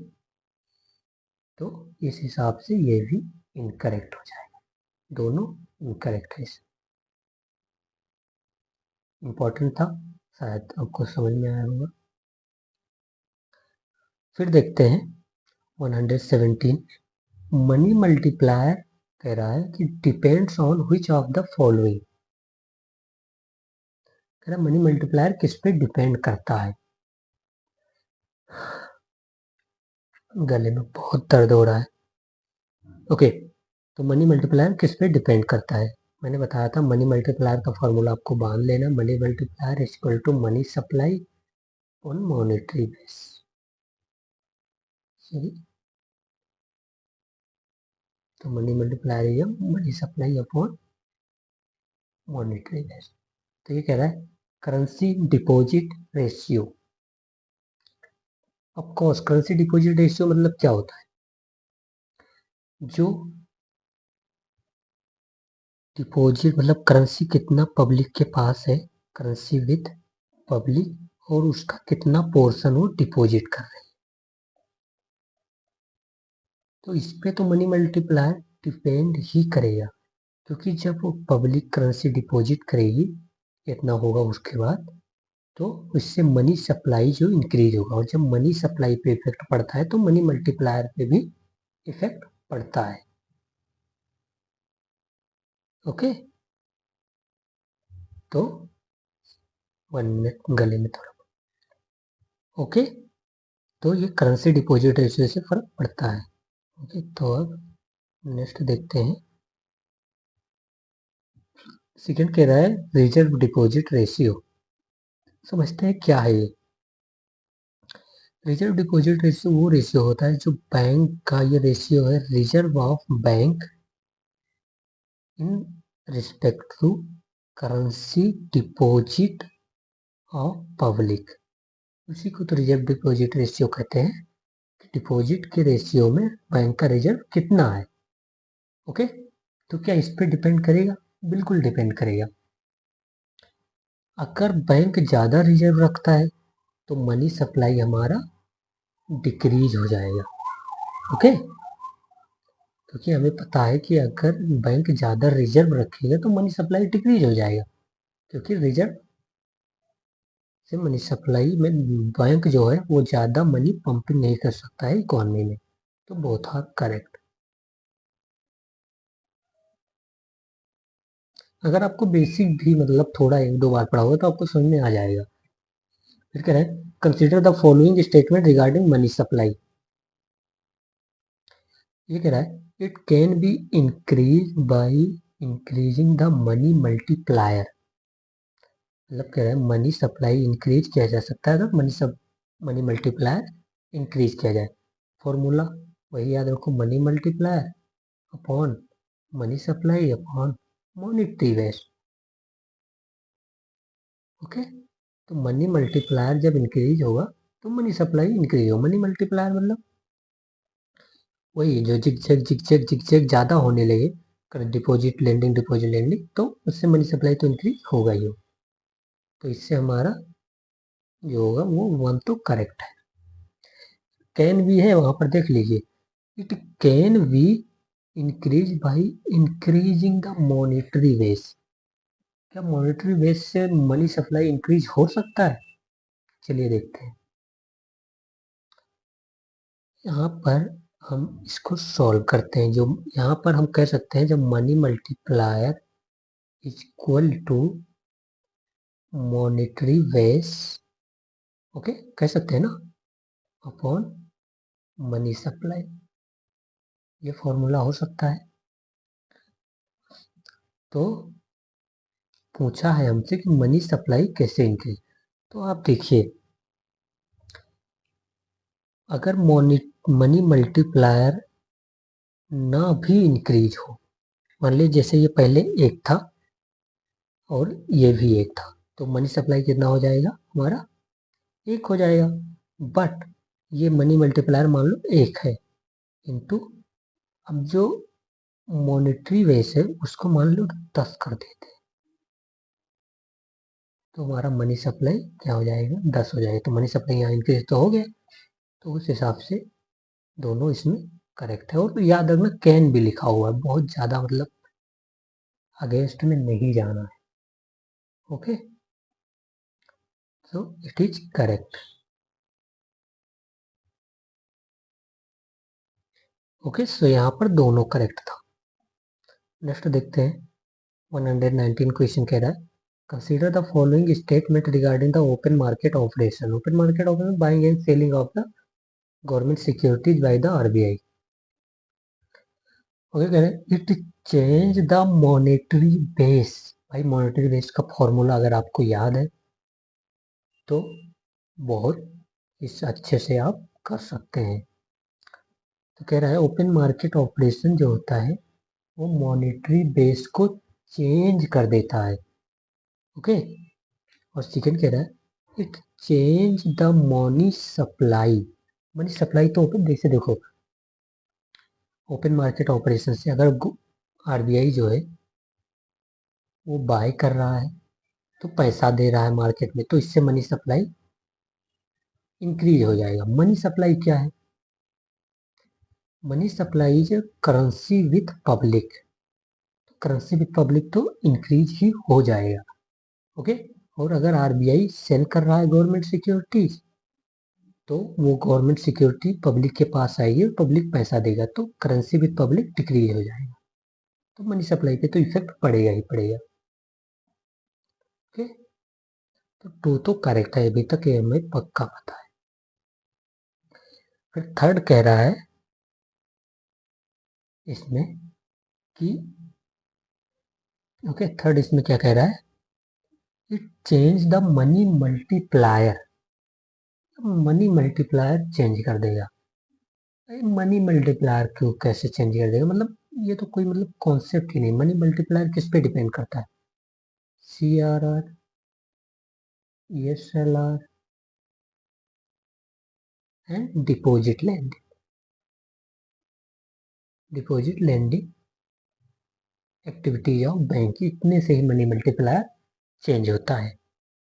बट ओपन मार्केट ऑपरेशन से कोई मनी मल्टीप्लायर चेंज नहीं होगा। सो it is third is incorrect. तो थर्ड अगर इनकरेक्ट है तो हम देखते हैं यहाँ पर आज ऑप्शन की लेकर, थर्ड अगर इनकरेक्ट तो ये गया और 2 इज करेक्ट। तो 2 तो हमने देख लिया करेक्ट। अब 1 पे देखते, it change the monetary base. Okay, मतलब कहते हैं ये मॉनेटरी बेस जो है वो चेंज कर देगा। तो कैसे चेंज करेगा? ओके, तो मॉनेटरी बेस भी चेंज होगा। कैसे चेंज होगा? तो जैसे कि वो फॉर्मूला वही याद रखना है, money multiplier equal to monetary base upon money supply. तो अगर मनी सप्लाई जो है वो चेंज हो जाएगी तो मॉनेटरी बेस भी चेंज हो जाएगा। ओके, तो 1 and 2 are correct. in this case.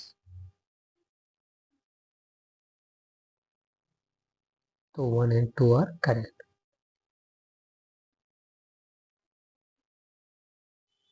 एक बात ये यहाँ पर याद रखना, आपको कंफ्यूजन हो सकता है कि मनी मल्टीप्लायर क्यों नहीं चेंज होगा अगर मॉनेटरी बेस, क्योंकि यहाँ पर मनी मल्टीप्लायर भी ऑप्शन में है, तो ये भी मनी सप्लाई को, बट याद रखना मनी मल्टीप्लायर CRR और SLR और डिपॉजिट लेंडिंग पर ही डिपेंड करेगा, और मतलब इसे इन सब पे और डिपेंड नहीं करता। तो ये अगर आप गांठ मान लेंगे तो काम हो जाए। तो 1 and 2 are only correct.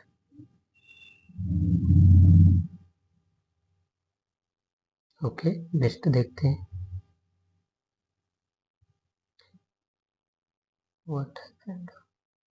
1 and 2 are correct, but there is where the question, yes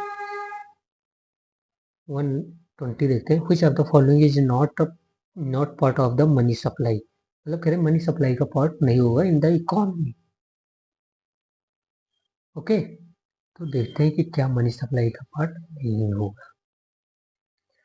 ये कह रहे हैं money lying with the government, मतलब गवर्नमेंट के पास जो मनी है वो मनी सप्लाई का पार्ट नहीं है। ओके, फिर सेकंड देखते हैं deposit of commercial bank with other commercial bank. Okay, फिर कह रहे हैं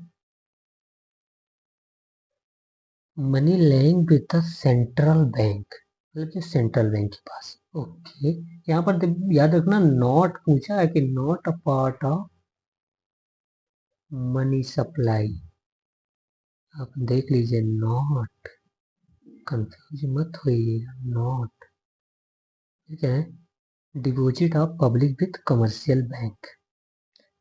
तो मैंने आपको एक फॉर्मूला बताया था कि मनी सप्लाई जो है वो क्या है, करेंसी विथ पब्लिक को ही मनी सप्लाई में काउंट करते हैं और किसी को काउंट नहीं करते। ये आप गांठ बांध लो पूरा, तो उस हिसाब से हम सॉल्व करेंगे। तो मनी सप्लाई क्या है, equal to currency with public. तो इसमें क्या है, money lying with the government, government के पास है भाई, तो पब्लिक के पास नहीं है, तो गवर्नमेंट के पास है, कब गवर्नमेंट इन्वेस्ट करेगी तो वो आएगा यहाँ पर, तो ये इनकरेक्ट हो जाएगा। फिर कह रहा है deposit of commercial bank with other commercial bank, कह रहे deposit of commercial bank with other commercial, ये तो इंटर बैंक डिपॉजिट हो गया ना, ये पब्लिक के पास कैसे नहीं हो गई। Inter bank deposit is not a part of money supply. Okay, ये भले मनी सर्कुलेशन का पार्ट है, क्योंकि मनी सर्कुलेशन क्या होता है, money circulation is equal to currency with public plus interbank deposit, याद रखना ये भी। तो वो मनी सर्कुलेशन का पार्ट है, मनी सप्लाई का नहीं। फिर कह रहे हैं money lying with the central bank, भाई अभी पब्लिक के पास नहीं है तो वो पार्ट नहीं है, मतलब मनी सप्लाई होएगा जो पब्लिक के हैंड में है वो मनी सप्लाई। फिर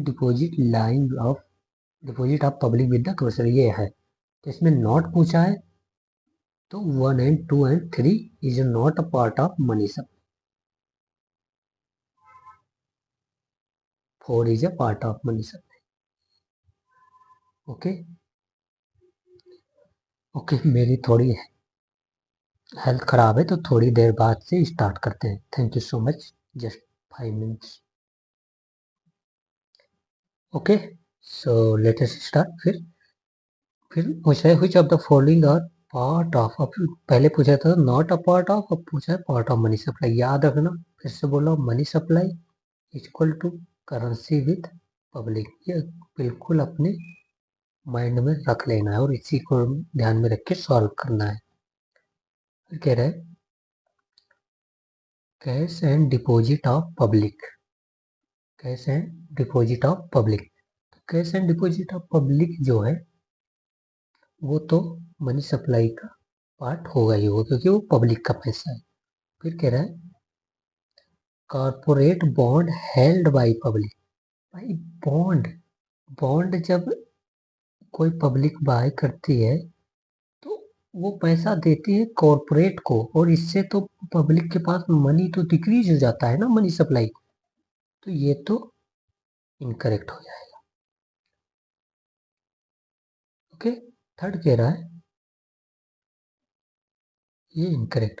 थर्ड कह रहा है government security held by public, same thing जैसे कॉर्पोरेट बॉन्ड, वैसे यहाँ तो मनी सप्लाई जो होगा वो पब्लिक से शिफ्ट हो गया ना गवर्नमेंट के पास, तो फिर कैसे वो मनी सप्लाई का पार्ट रहेगा, तो ये भी incorrect. Share held by public, भाई सेम थिंग, जिस चीज का भी शेयर पब्लिक ले रही है तो शेयर तो पब्लिक के पास आ गया, बट मनी जो है वो पब्लिक से उस कंपनी या गवर्नमेंट के पास चली गई। तो 2, 3 and 4 are incorrect and only 1 are correct. तो only 1 are correct in this case. Okay, 22 देखते हैं। ठीक है, consider the following statement regarding open market operation, जो कि हेल्ड किया जाता है आरबीआई के द्वारा। इसमें क्या करता है आरबीआई, बाइंग एंड सेल करता है गवर्नमेंट सिक्योरिटीज। ओके, तो अब देखते हैं। यहाँ पर दो तरह के ओपन मार्केट ऑपरेशन होते हैं, एक होता है आउटराइट ओपन मार्केट ऑपरेशन, एक होता है रेपो वाला। रेपो वाला मतलब, रेपो जो रेपो हो गया या रिवर्स रेपो हो गया, ये एक टाइप का ओपन मार्केट ऑपरेशन ही तो है। इसमें क्या होता है, इसमें स्पेशली ये होता है कि जो बैंक है अगर उनको पैसा चाहिए तो वो रेपो के अंदर जाते हैं और अपनी सिक्योरिटी लेकर जाते हैं, बैंक को देते हैं गवर्नमेंट सिक्योरिटी, और बैंक से पैसा लेकर आ जाते हैं। तो ये मतलब बाइंग एंड सेलिंग सिक्योरिटीज ही तो हो रही है। और रिवर्स रेपो में उल्टा होता है, बैंक देता है और ये सबको पता है। तो ये ओपन मार्केट ऑपरेशन ही है रेपो वाला, तो ये याद रखना। तो यहाँ पर क्वेश्चन क्या है कि जो आउटराइट, आउटराइट मतलब मान लो जो मार्केट में ओपन मार्केट ऑपरेशन होता है, जो मार्केट का open market operation are directed at influencing during liquidity. Yes, मतलब ये लिक्विडिटी जो है मार्केट में, सिंपली में समझो, उसको इन्फ्लुएंस करता है, बिल्कुल इन्फ्लुएंस करता है। मनी सप्लाई को बाइंग और सेलिंग से इंक्रीज, डिक्रीज और इंक्रीज कर सकता है। अगर आरबीआई सेल कर रहा है गवर्नमेंट सिक्योरिटीज, तो वो क्या कर रहा है, अगर गवर्नमेंट सिक्योरिटीज सेल कर रहा है तो पब्लिक से पैसा ले रहा है, और इससे मनी सप्लाई पब्लिक के पास कम हो जाएगा।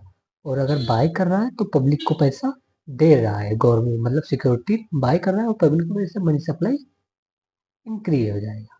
समझे, इससे तो इफेक्ट तो पड़ेगा ही पड़ेगा।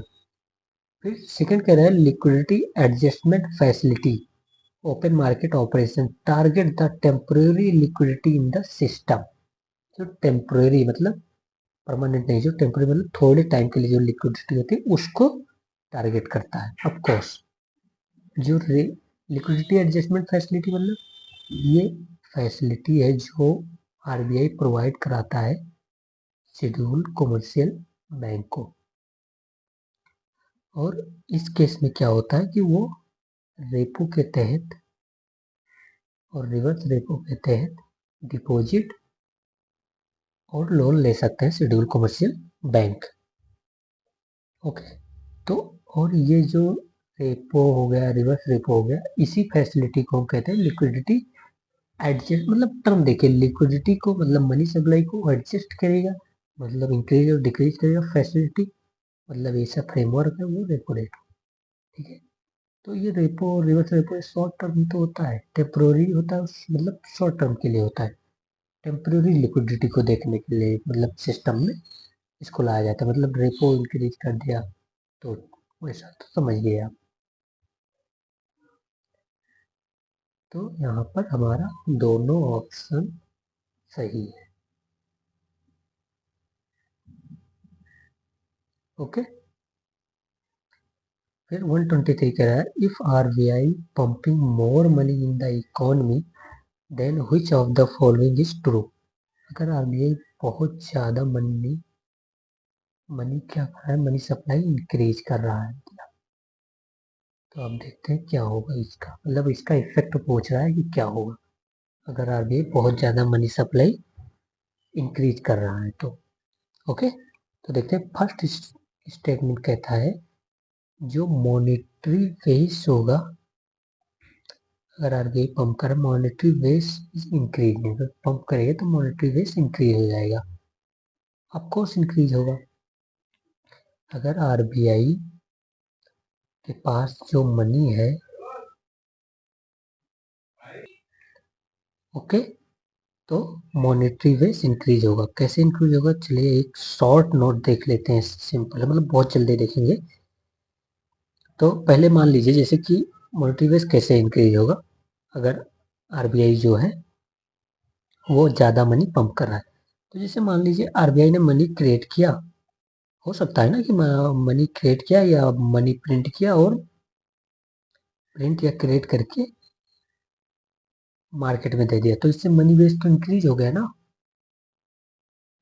या फिर, और ये एक बात याद रखना, जब जब आरबीआई का एसेट साइड इंक्रीज होता है तो आरबीआई का लायबिलिटी भी इंक्रीज होता है।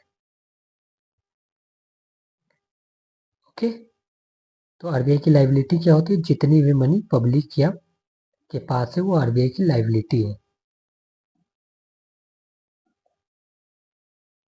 ये लायबिलिटी है आरबीआई की, जो मनी पब्लिक के पास है। Currency with public is a liability of RBI.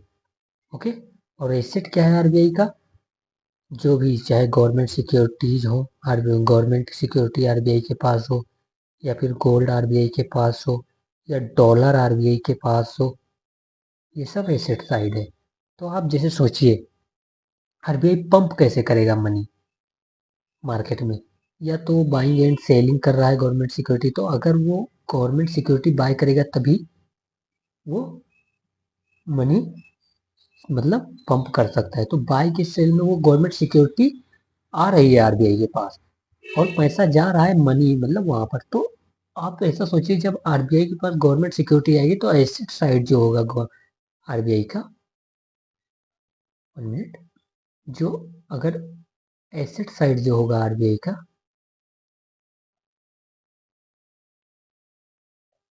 Asset side जो होगा वो इंक्रीज होगा। और जब मैंने बताया जब एसेट इंक्रीज हो तो लाइबिलिटी भी इंक्रीज करेगा आरबीआई, कैसे, प्रिंट करेगा और भी मनी। ओके, तो इससे तो पक्का है कि हमारा मॉनेटरी बेस पे इफेक्ट पड़ेगा ही पड़ेगा। कि तो ये तो हो गया सही, फर्स्ट इज करेक्ट। सेकंड कह रहा है कि मनी सप्लाई इज इंक्रीजिंग, अगर मॉनेटरी बेस इंक्रीज हो रहा है तो क्या बताया था, money multiplier into monetary base, sorry, equal to money supply. तो अगर मॉनेटरी बेस इंक्रीज होगा तो मनी सप्लाई भी इंक्रीज होगा। ओके, तो yes, two is also correct. Okay, ध्यान में है।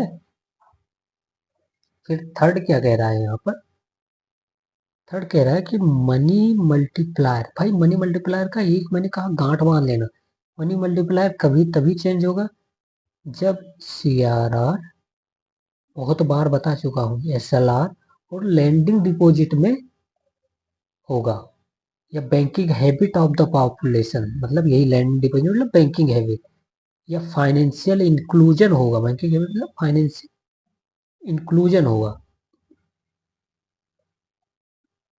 तभी फाइनेंशियल इंक्लूजन होगा, तभी मनी मल्टीप्लायर इंक्रीज और डिक्रीज होगा। तो भाई यहाँ पर तो मनी मल्टीप्लायर इंक्रीज डिक्रीज नहीं, ना फाइनेंशियल इंक्लूजन हो रहा है ना कुछ, तो ये हमारा इनकरेक्ट है। Third incorrect, to is correct था। फिर कह रहा है RBI balance sheet, balance sheet मतलब क्या, एसेट एंड लायबिलिटी। तो अगर एसेट इंक्रीज होगा तो आरबीआई का लायबिलिटी इंक्रीज होगा, और जब लायबिलिटी इंक्रीज होगा तो मॉनेटरी बेस इंक्रीज होगा, और जब मॉनेटरी बेस इंक्रीज होता है तो ये सही है, आरबीआई का एसेट साइड इंक्रीज होगा। बैलेंस शीट मतलब इंक्रीज होगी। तो 1, 2 and 4 are correct, 3 is incorrect. 124 का देखते हैं। Consider the following statement during times of economic crisis. अगर यहाँ इकोनॉमिक क्राइसिस है तो कौन सा कॉन्सिक्वेंस है या इफेक्ट है ये बताना। इनकम वेलोसिटी जो है of money will decline, of course it is correct. अगर मान लो जैसे इकोनॉमिक क्राइसिस है तो आप क्या करोगे, आप पहली बात, अगर मान लो यहाँ पर जैसे कि इकोनॉमिक क्राइसिस मीन्स क्या, कि जो फाइनेंशियल इमरजेंसी आ गई, तो मनी वेलोसिटी पहले ये समझ लो क्या होता है तब। तो मनी वेलोसिटी मतलब जैसे ये 10 रुपए है ना, ये कितना हाथ चेंज करता है। मतलब आज मेरे पास 10 रुपए है, तो मैं गया, मान लो खरीद लिया 10 रुपए का, क्या क्या खरीदा मैंने, चॉकलेट मान लो खरीद लिया, वैसे मुझे पसंद नहीं चॉकलेट, तो चॉकलेट खरीदा। अब वो 10 रुपए किसके पास आ गया, शॉपकीपर के पास। अब शॉपकीपर ने 10 रुपए ले जाकर मान लो क्या खरीदा, कोई पेंसिल वगैरह खरीद लिया। तो अब ये 10 रुपए कितनी बार, मतलब यहाँ से 10 10 मतलब एक ही 10 रुपए कितना बार काम किया, 20 रुपए का काम किया। ओके, तो यही है वेलोसिटी, मतलब how many time money change the hands is called the velocity of money. अब मान लो कि आ गया financial crisis. Okay, financial crisis आ गई भाई इकोनॉमी में। तो अब फाइनेंशियल क्राइसिस आ गया, फाइनेंशियल इमरजेंसी आ गई, तो अब मैं क्या करूंगा, ये 10 रुपए खर्च नहीं करूंगा। ये सोचूंगा कि कभी और भी जब मतलब कोई ऐसी सिचुएशन आ जाए अभी, तो जिससे कि फाइनेंशियल क्राइसिस है तो ना तो लोन की कोई सुविधा है, फाइनेंशियल क्राइसिस क्या, लोन सुविधा ना है, इंटरेस्ट रेट बिल्कुल खत्म हो चुका है, तो मैं ये 10 रुपए खर्च नहीं करूंगा। इसके लिए अनफॉर्चून एक्सपेंडिचर के लिए, या फिर कोई ऐसा एक्सपेंडिचर जो बहुत ज्यादा जरूरी है जिसको टाल, उसके लिए रखूंगा बचा बचा। तो इनकम वेलोसिटी, तो अगर खर्च नहीं करूंगा तो फिर वो इनकम वेलोसिटी डिक्रीज हो जाएगा पैसे का। तो फर्स्ट तो करेक्ट है भाई। फिर कह रहा है इंक्रीज इन रिजर्व मनी, मतलब रिजर्व मनी मतलब सीआरआर एसएलआर मान लेना, can compensate for the fall in velocity of money. ये कह रहा है कि अगर रिजर्व मनी को हम इंक्रीज करेंगे ना, तो जो वेलोसिटी ऑफ मनी है वो compensate for the fall in the velocity, yes it is correct. अगर रिजर्व मनी को हम इंक्रीज करेंगे तो वेलोसिटी ऑफ मनी की जो कंपनसेशन है वो हो जाएगा। तो इस हिसाब से यहाँ पर दोनों करेक्ट है। ओके, 125 देखते हैं। Which of the following action will lead to immediate increase in money supply in economy? मतलब तुरंत मनी सप्लाई कैसे इंक्रीज होगी किसी इकोनॉमी में, देखते हैं। मतलब तुरंत इंक्रीज है, immediate increase in the money supply in the economy. तो मनी सप्लाई पहले आप जानते हैं करेंसी विथ, ये हमेशा मैं लिखता रहूंगा जिससे आपको पता रहे, करेंसी विथ पब्लिक। ओके, तो अब हम देखते हैं मनी सप्लाई करें इमीडिएट कैसे इंक्रीज होगी इकोनॉमी में। ये कह रहा है, फर्स्ट कह रहा है इंडिविजुअल जो है purchasing government securities in the primary market. तो क्या इससे मनी सप्लाई इंक्रीज होकर, इंडिविजुअल गवर्नमेंट सिक्योरिटी को परचेस कर रहे हैं तो मनी तो ट्रांसफर हो रही ना गवर्नमेंट के पास, सिक्योरिटी आ रही है इंडिविजुअल के पास, जिससे आ रहा है इंडिविजुअल के पास। ओके, और मनी जा रहा है गवर्नमेंट के पास, तो अब मनी तो करेंसी भी पब्लिक तो कम हो गई, तो इससे क्या इमीडिएट मनी सप्लाई इंक्रीज होगा, तो ये तो डिक्रीज हो गया। तो हमारा क्या हो जाएगा, थर्ड जो फर्स्ट जो होगा वो इनकरेक्ट होगा। फिर सेकंड कह रहा है bank purchasing government securities okay in the primary market. अगर कह रहा है बैंक, भाई मनी सप्लाई तो क्या है, मैंने पहले बताया कि money supply is the currency with public. तो बैंक कहाँ आ गया इसमें, इंटर बैंक डिपॉजिट तो लेते ही नहीं, तो ये तो होगा ही नहीं, तो अलग से। फिर ये कह रहा है, थर्ड कह रहा है bank purchasing government securities from the public in the secondary market. भाई बैंक का तो कोई, 1 मिनट, 1 मिनट, यह सेकेंडरी मार्केट क्या कह रहे हैं, bank purchasing government securities from the public, यहाँ पर देखिए from the public in the secondary market, yes it is increase the immediate. जैसे मान लो मनी सप्लाई मतलब जब बैंक, जैसे कि यहाँ गवर्नमेंट सिक्योरिटीज है बैंक के पास, ओके, तो नहीं सॉरी, गवर्नमेंट सिक्योरिटीज पब्लिक से परचेस कर रहा है बैंक। तो अगर मान लो यहाँ जैसे पब्लिक के पास सिक्योरिटीज है, बैंक गवर्नमेंट सिक्योरिटी, तो अब बैंक इसको परचेस कर लिया, तो बैंक क्या देगा, पैसा देगा। तो पैसा जब देगा बैंक, तो पब्लिक के पास पैसा आ जाएगा, और हमें पता है पब्लिक के पास के पैसे को मनी सप्लाई कहते हैं। तो मनी सप्लाई इंक्रीज हुई, third is correct in this sense. Okay, third is correct. Fourth देखते हैं क्या कह रहा है, long term repo operation by RBI to commercial bank. कह रहा है कि long term repo operation to RBI, ये कमर्शियल बैंक, भाई मनी तो बैंक के पास आकर रुक गई ना, पब्लिक के पास जब तक अल्टीमेटली नहीं जाती तब तक मनी सप्लाई नहीं है, तो four is incorrect. Repo operation से वो बैंक, आरबीआई सीधा पब्लिक को मनी थोड़ी दे रहा, बैंक को दे रहा। बैंक कब लैंडिंग करेगा तो कब पब्लिक के पास जाएगा, तब कब वो मनी सप्लाई का पार्ट होगा। तो इसमें ओनली 3 आर करेक्ट। बहुत अच्छा क्वेश्चन था, और मुझे भी कंफ्यूजन हो गया था जैसे आपने देखा। वे फिर क्या, कंसीडर द फॉलोइंग स्टेटमेंट। कह रहा open market operation is a monetary policy tool, monetary policy tool है। तो ओपन मार्केट ऑपरेशन, यस मैंने बताया कि रेपो जो है वो एक प्रकार का ओपन मार्केट ऑपरेशन ही होता है। तो रेपो अगर मॉनेटरी पॉलिसी का टूल है, तो open market operation is also monetary policy tool, correct. फिर सेकेंड कह रहा है open market operation take place in secondary market, yes it is correct. कैसे, क्योंकि जो हमारा एफआरबीएम एक्ट है ना, एफआरबीएम एक्ट है, वो कहता है कि जो आरबीआई है वो प्राइमरी मार्केट से गवर्नमेंट सिक्योरिटीज बाय नहीं कर सकता। वो रिस्ट्रिक्शन लगाता है कि RBI can not buy government security from the primary market. So in this sense open market take place in the secondary market. Okay, तो हमारा 2 इज करेक्ट। थर्ड कह रहा है sterilisation is a monetary policy tool. Sterilisation है क्या, पहले हम देख लेते। स्टेरिलाइजेशन वो सिचुएशन है जब हमारा डॉलर और रुपी के एक्सचेंज रेट को, डॉलर और रुपी या मान लो कि फॉरेन करेंसी और रुपी के एक्सचेंज रेट को आरबीआई स्टेबलाइज करने के लिए, स्टेबलाइज कब करेगा, जब बहुत सिग्निफिकेंट चेंज हो गया, डिप्रिसिएशन या अप्रिसिएशन हो गया रुपीज का, तो उस केस में RBI buying and selling of dollar करेगा।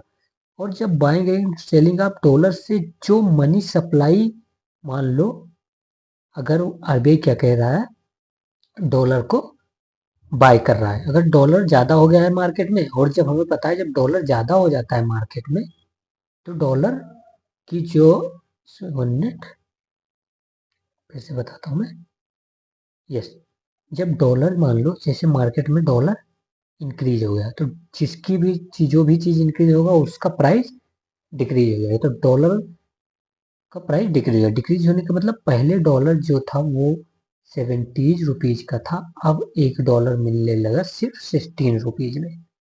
मतलब मनी का अप्रिसिएशन हो गया, डॉलर का डिप्रिसिएशन बोल सकते हो, क्योंकि डॉलर ज्यादा हो गया मार्केट में। अब आरबीआई क्या करेगा, क्योंकि अगर डॉलर ज्यादा हो गया, रुपये की अप्रिसिएशन हो गया, तो एक्सपोर्टर जो है ना वो बहुत घाटे में हो जाएंगे। ये सब मैंने पहले बता दिया, आप देख लेना। तो अब आरबीआई आएगा, वो कहेगा कि डॉलर वो खरीद लेगा मार्केट से, और जब कोई डॉलर की शॉर्टेज होगी, तुमको पता है डॉलर का प्राइस इंक्रीज होगा, तो फिर अब डॉलर 70 का हो जाएगा।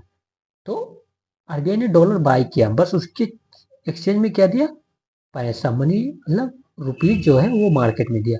अब रुपी जब मार्केट में आ गया, 1 मिनट, अगर रुपी मार्केट में आ गया तो अब क्या होगा,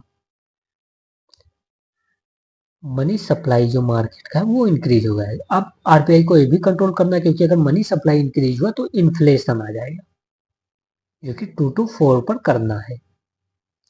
ओके, तो अब इसको मनी सप्लाई को, इस वाले मनी सप्लाई को कम करने के लिए आरबीआई क्या करेगा, गवर्नमेंट सिक्योरिटी जो है वो सेल करेगा। अब गवर्नमेंट सिक्योरिटी सेल किया और ये मनी लाकर रख दिया, और इस पूरे प्रोसेस को जितना अभी तक बताया उसे क्या कहते हैं हम, sterilisation. Okay, okay, I hope सब कुछ सही है। तो यहाँ पर हमारा आंसर क्या था, 2 भी करेक्ट था, 3 भी करेक्ट था, 1 भी करेक्ट था, तो 1, 2 एंड 3। नेक्स्ट देखते हैं 127। ये कह रहा है, consider the following statement regarding market stabilisation bond. Okay, market stabilisation bond के बारे में बताना है। तो मार्केट स्टेबलाइजेशन बॉन्ड क्या होता है, ये मार्केट स्टेबलाइजेशन बॉन्ड ऐसे होते हैं जो मार्केट को स्टेबलाइज करते हैं। मार्केट को स्टेबलाइज मतलब, देखते हैं बेटा, टी और treasury bill and dated securities. क्या कह रहा है, ये ट्रेजरी बिल होते हैं या डेटेड सिक्योरिटीज होते हैं। ओके, फिर कह रहा है, RBI is empowered to issue market stabilisation bond, मतलब आरबीआई के पास पावर है कि वो मार्केट स्टेबलाइजेशन बॉन्ड इशू कर सकता है। ओके, फिर कह रहा है, the interest rate payment on these bonds is made by the government from its budgetary resources. Okay, तो अब समझते हैं कि मार्केट स्टेबलाइजेशन बॉन्ड होते क्या है। तो ये ऐसे बॉन्ड होते हैं या गवर्नमेंट सिक्योरिटीज होती हैं, सॉरी, ये ऐसे बॉन्ड या गवर्नमेंट सिक्योरिटीज होगी, ओके, जिनका यूज आरबीआई करेगा डॉलर एंड रुपी के एक्सचेंज रेट को मेंटेन करने के लिए। जो स्टेबलाइजेशन मैंने बताया ना, और उस स्टेबलाइजेशन की पूरी प्रोजेक्ट को आरबीआई जानते हो क्या कहता है, मार्केट स्टेबलाइजेशन स्कीम। ओके, और मार्केट स्टेबलाइजेशन स्कीम में जो बॉन्ड और शेयर यूज होंगे उन्हें मार्केट स्टेबलाइजेशन बॉन्ड कहेंगे, सॉरी, बॉन्ड कहेंगे। सिंपल सी बात है।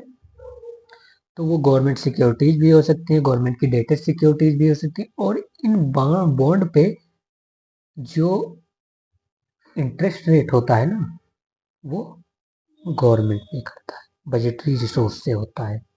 ओके, तो ये मतलब ये फैक्ट है, हमको याद रखना है कि जो मार्केट स्टेबलाइजेशन बॉन्ड का होता है वो इंटरेस्ट रेट गवर्नमेंट पे करता है, क्योंकि वो गवर्नमेंट के बॉन्ड है। आपको यहाँ पर देखो, क्योंकि वो मार्केट स्टेबलाइजेशन बॉन्ड कोई अलग बॉन्ड नहीं है, ये जो गवर्नमेंट की सिक्योरिटीज होती है, गवर्नमेंट के बॉन्ड होते हैं, उन्हीं को मार्केट स्टेबलाइजेशन बॉन्ड के रूप में आरबीआई यूज करता है। ये एक अदर नेम है, जस्ट नाम से, ऐसा आप समझ सकते हैं। ओके, तो इन दिस केस हमको पता है कि मैंने बताया कि वो डेटेड सिक्योरिटी या ट्रेजरी बिल हो सकती हैं। Yes, RBI is empowered, of course empowered to exchange rate को मतलब रेगुलेट करने के लिए। The interest payment on these bond made by the, क्योंकि वो गवर्नमेंट की। तो all are these are correct. Okay, okay, और एक बात याद रखना कि जो ये मार्केट स्टेबलाइजेशन बॉन्ड है या मार्केट स्टेबलाइजेशन जो स्कीम है, ये 2004 में इंट्रोड्यूस हुई थी, 2004 में इंट्रोड्यूस हुई थी ये। बस आगे देखते हैं। 128 ये कह रहा है consider the following statements regarding the cash reserve ratio. बहुत इंपॉर्टेंट और बहुत अच्छा क्वेश्चन भाई। देखते हैं। It helps in securing monetary stability and managing liquidity in the economy। yes, क्योंकि हमें पता है जब कैश सीआरआर जो कि बैंकों को आरबीआई के पास रखना होता है, जिसपे आरबीआई कोई इंटरेस्ट नहीं देता, वो सीआरआर आरबीआई एक्ट में अलाउड है। इतना बता दिया मैंने। तो अगर कैश रिजर्व रेशियो इंक्रीज होगा तो बैंक का जो लेंडिंग रिजर्व है या लेंडिंग जो पैसा है वो कम होता है। तो it help in the securing monetary stability. Yes, और अगर कोई जैसे मॉनेटरी स्टेबिलिटी कैसे सिक्योर करेगा, अगर मान लो बैंक रन सिचुएशन आ गई तो ये सीआरआर से आरबीआई हेल्प भी करता है। ओके, क्योंकि इतना पैसा तो बचा रहेगा ना, लोन से बचा है तो। और स्टेबिलिटी तो आएगी। मैनेजिंग लिक्विडिटी भी करता है। कैसे लिक्विडिटी? क्योंकि सीआरआर इंक्रीज होगा तो मनी सप्लाई डिक्रीज होगा। तो फर्स्ट इज करेक्ट। सेकेंड कह रहा है RBI can change the CRR to any level without any floor और ceiling limit. Floor and ceiling मतलब कितना भी बढ़ा सकता है और कितना भी कम कर सकता है। इट इज करेक्ट भाई। जो सीआरआर है आरबीआई चाहे तो वो 100% कर सकता है, बट वो नहीं करेगा। क्यों नहीं करेगा? क्योंकि अगर 100% कर दिया तो लैंड लोन कैसे देंगे बैंक? तो इसलिए यूजुअली सीआरआर हो सकता है 100% in the theory, but in practical RBI इतना करेगा नहीं। बट अब इसी कारण अब एसएलआर भी समझ लेते हैं क्या है। जो एसएलआर है ना वो आरबीआई 40% से ज्यादा नहीं कर सकता, उसमें लिमिट है। और एसएलआर अलाउड है किसमें? RBI act. भाई सो के उठ जाओ। बैंकिंग रेगुलेशन एक्ट में 1949 में ये अलाउड है। एसएलआर सीआरआर बैंकिंग रेगुलेशन में, बट ये इसमें बैंकिंग रेगुलेशन। तो ये दोनों करेक्ट है इसमें। 129 देखते हैं। कह रहा है consider the following statements regarding cash reserve. CRR के बारे में बताया। Cash reserve ratio kept with RBI by commercial bank. Yes, they have to keep with RBI. पहले देखते हैं। It enters it ensure sorry it ensure safety to the people's deposition in banks. Yes, safety है ना, क्योंकि वो CRR bank land नहीं कर सकते, लोन नहीं दे सकते, और वो आरबीआई के पास है तो सेफली वो आरबीआई के पास उतना परसेंट है डिपोजिटर्स का। तो first is correct. Okay, second देखते हैं। ये कह रहा है it ensure solvency of bank. Solvency मतलब बैंक रन सिचुएशन से या फिर लिक्विडिटी जो बैंक में है, लिक्विडिटी क्रंच से बैंक को बचाता है या सेफ रखता है। तो दोनों are both are correct in this situation. Okay, अब इसमें देखते हैं थ्री क्या कहता है। It increase the cost of fund for the banks. Cost of fund for the bank मतलब डिपॉजिट इंटरेस्ट रेट जो बैंक पे करता है वो इंक्रीज कर देता। यस, इंक्रीज कर देगा। कैसे इंक्रीज करेगा भाई? क्योंकि डिपॉजिट बैंक को जो डिपॉजिट पे इंटरेस्ट रेट देना, जैसे 100 रुपये मैंने डिपॉजिट किया तो बैंक को तो मुझे इंटरेस्ट रेट 100 रुपये पे देना है। बट आरबीआई ने क्या किया, 4% सीआरआर ले लिया तो उसका भी डिपॉजिट तो बैंक को देना पड़ रहा है।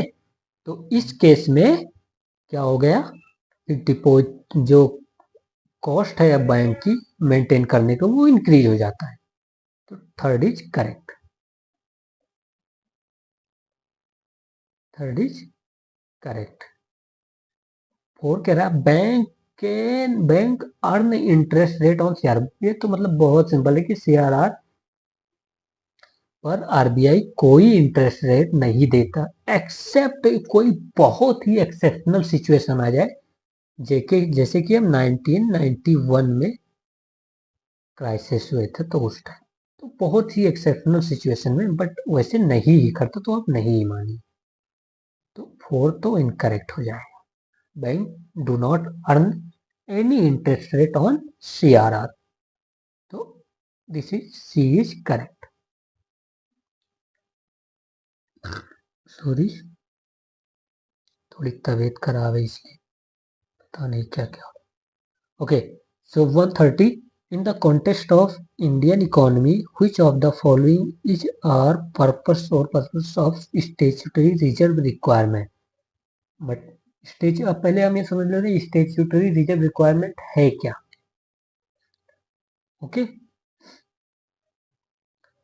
तो स्टेचुटरी मतलब जिसको स्टेचुटरी बैकअप हो, जो लॉ के द्वारा बैकअप किया गया, जो किसी एक्ट के द्वारा जो रिजर्व रिक्वायरमेंट आया हो। तो एक्ट के द्वारा कौन कौन से रिजर्व रिक्वायरमेंट आए हैं पहले ये बताओ। CRR, ये एक्ट के द्वारा है भाई ये रिजर्व रिक्वायरमेंट। कौन से एक्ट? RBI। फिर SLR, कौन से एक्ट? Banking regulation act. तो ये दोनों जो माने जाते हैं वो हमारे माने जाते हैं statutory reserve requirement, CRR and SLR। Okay, तो अब इनको ध्यान में रख के सॉल्व करते हैं। ये कह रहा है टू इनेबल, कह रहा है पर्पस ऑफ द, क्या पर्पस है, क्या ऑब्जेक्टिव था CRR एंड SLR का। ये कह रहा है to enable the central bank to control the amount of advances. तो कह रहा है जो amount of advances the bank can create. ये CRR और SLR से हमको पता है कि जो सेंट्रल बैंक है RBI है वो कंट्रोल कर सकता है कितना लोन दे सकते हैं बैंक। तो ये it is correct. Enable the banks, ये सेंट्रल बैंक को इनेबल करता है। फिर कह रहा है to make the people deposit with the bank safe and liquid form. जो पीपल का डिपॉजिट है सेफ और लिक्विड फॉर्म में रखने के। ओके, टू, ये फिर थर्ड क्या कह रहा है to prevent the commercial bank from making excessive profit. ऐसा कोई भी ऑब्जेक्टिव नहीं है, तो हम अभी होल्ड पर रखे हुए हैं। ओके, ऐसा कोई भी objective. Third is incorrect. Fourth कह रहा है to force the bank to have sufficient vault cash to meet their day-to-day requirement। ये कह रहा है कि ये बैंक को फोर्स करता है कि उनके पास वॉल्ट कैश हो डे टू डे रिक्वायरमेंट के लिए। ऐसा है क्या? तो ऑफ कोर्स ऐसा भी नहीं है, ऐसा ये कोई ऑब्जेक्टिव नहीं है स्टैट्यूटरी रिजर्व रिक्वायरमेंट का। तो अब हमारा टू देख जाए, to make the peoples deposit with bank safe and. Okay, 1 minute में यही देख रहा था कि ये जो टू सेकेंड स्टेटमेंट है ये कंफ्यूजिंग है, क्योंकि अगर CRR SLR जो है वो बैंक के पास है तो डिपॉजिट तो सेफ है, बट जो ऑब्जेक्टिव दिया गया है ना RBI के द्वारा CRR SLR मतलब रिजर्व रिक्वायरमेंट के बारे में, वो उसमें ये इंक्लूड नहीं है। मतलब इनडायरेक्टली तो ये होता है बट ये इंक्लूड नहीं है। ओके, तो हम जो RBI ने के साइट पे वो देख के बता रहा हूँ कि इसमें ओनली 1 आर करेक्ट। मतलब एडवांस और लोन को कंट्रोल करना ही स्टैट्यूटरी रिजर्व रिक्वायरमेंट का काम है। ओके, नेक्स्ट देखते हैं। ओके, एक काम करते हैं, अब कल देखेंगे। मेरा थोड़ा वॉइस में भी इशू आ रहा है and sorry for this everything. अगर कोई इशू आया हो, थैंक यू सो मच। अगर प्लीज़ सब्सक्राइब कर दीजिए, बहुत ज़्यादा मेहनत लगती है। मैं भी मतलब ओके कर देना, क्या ही बोलूँ। Thank you so much.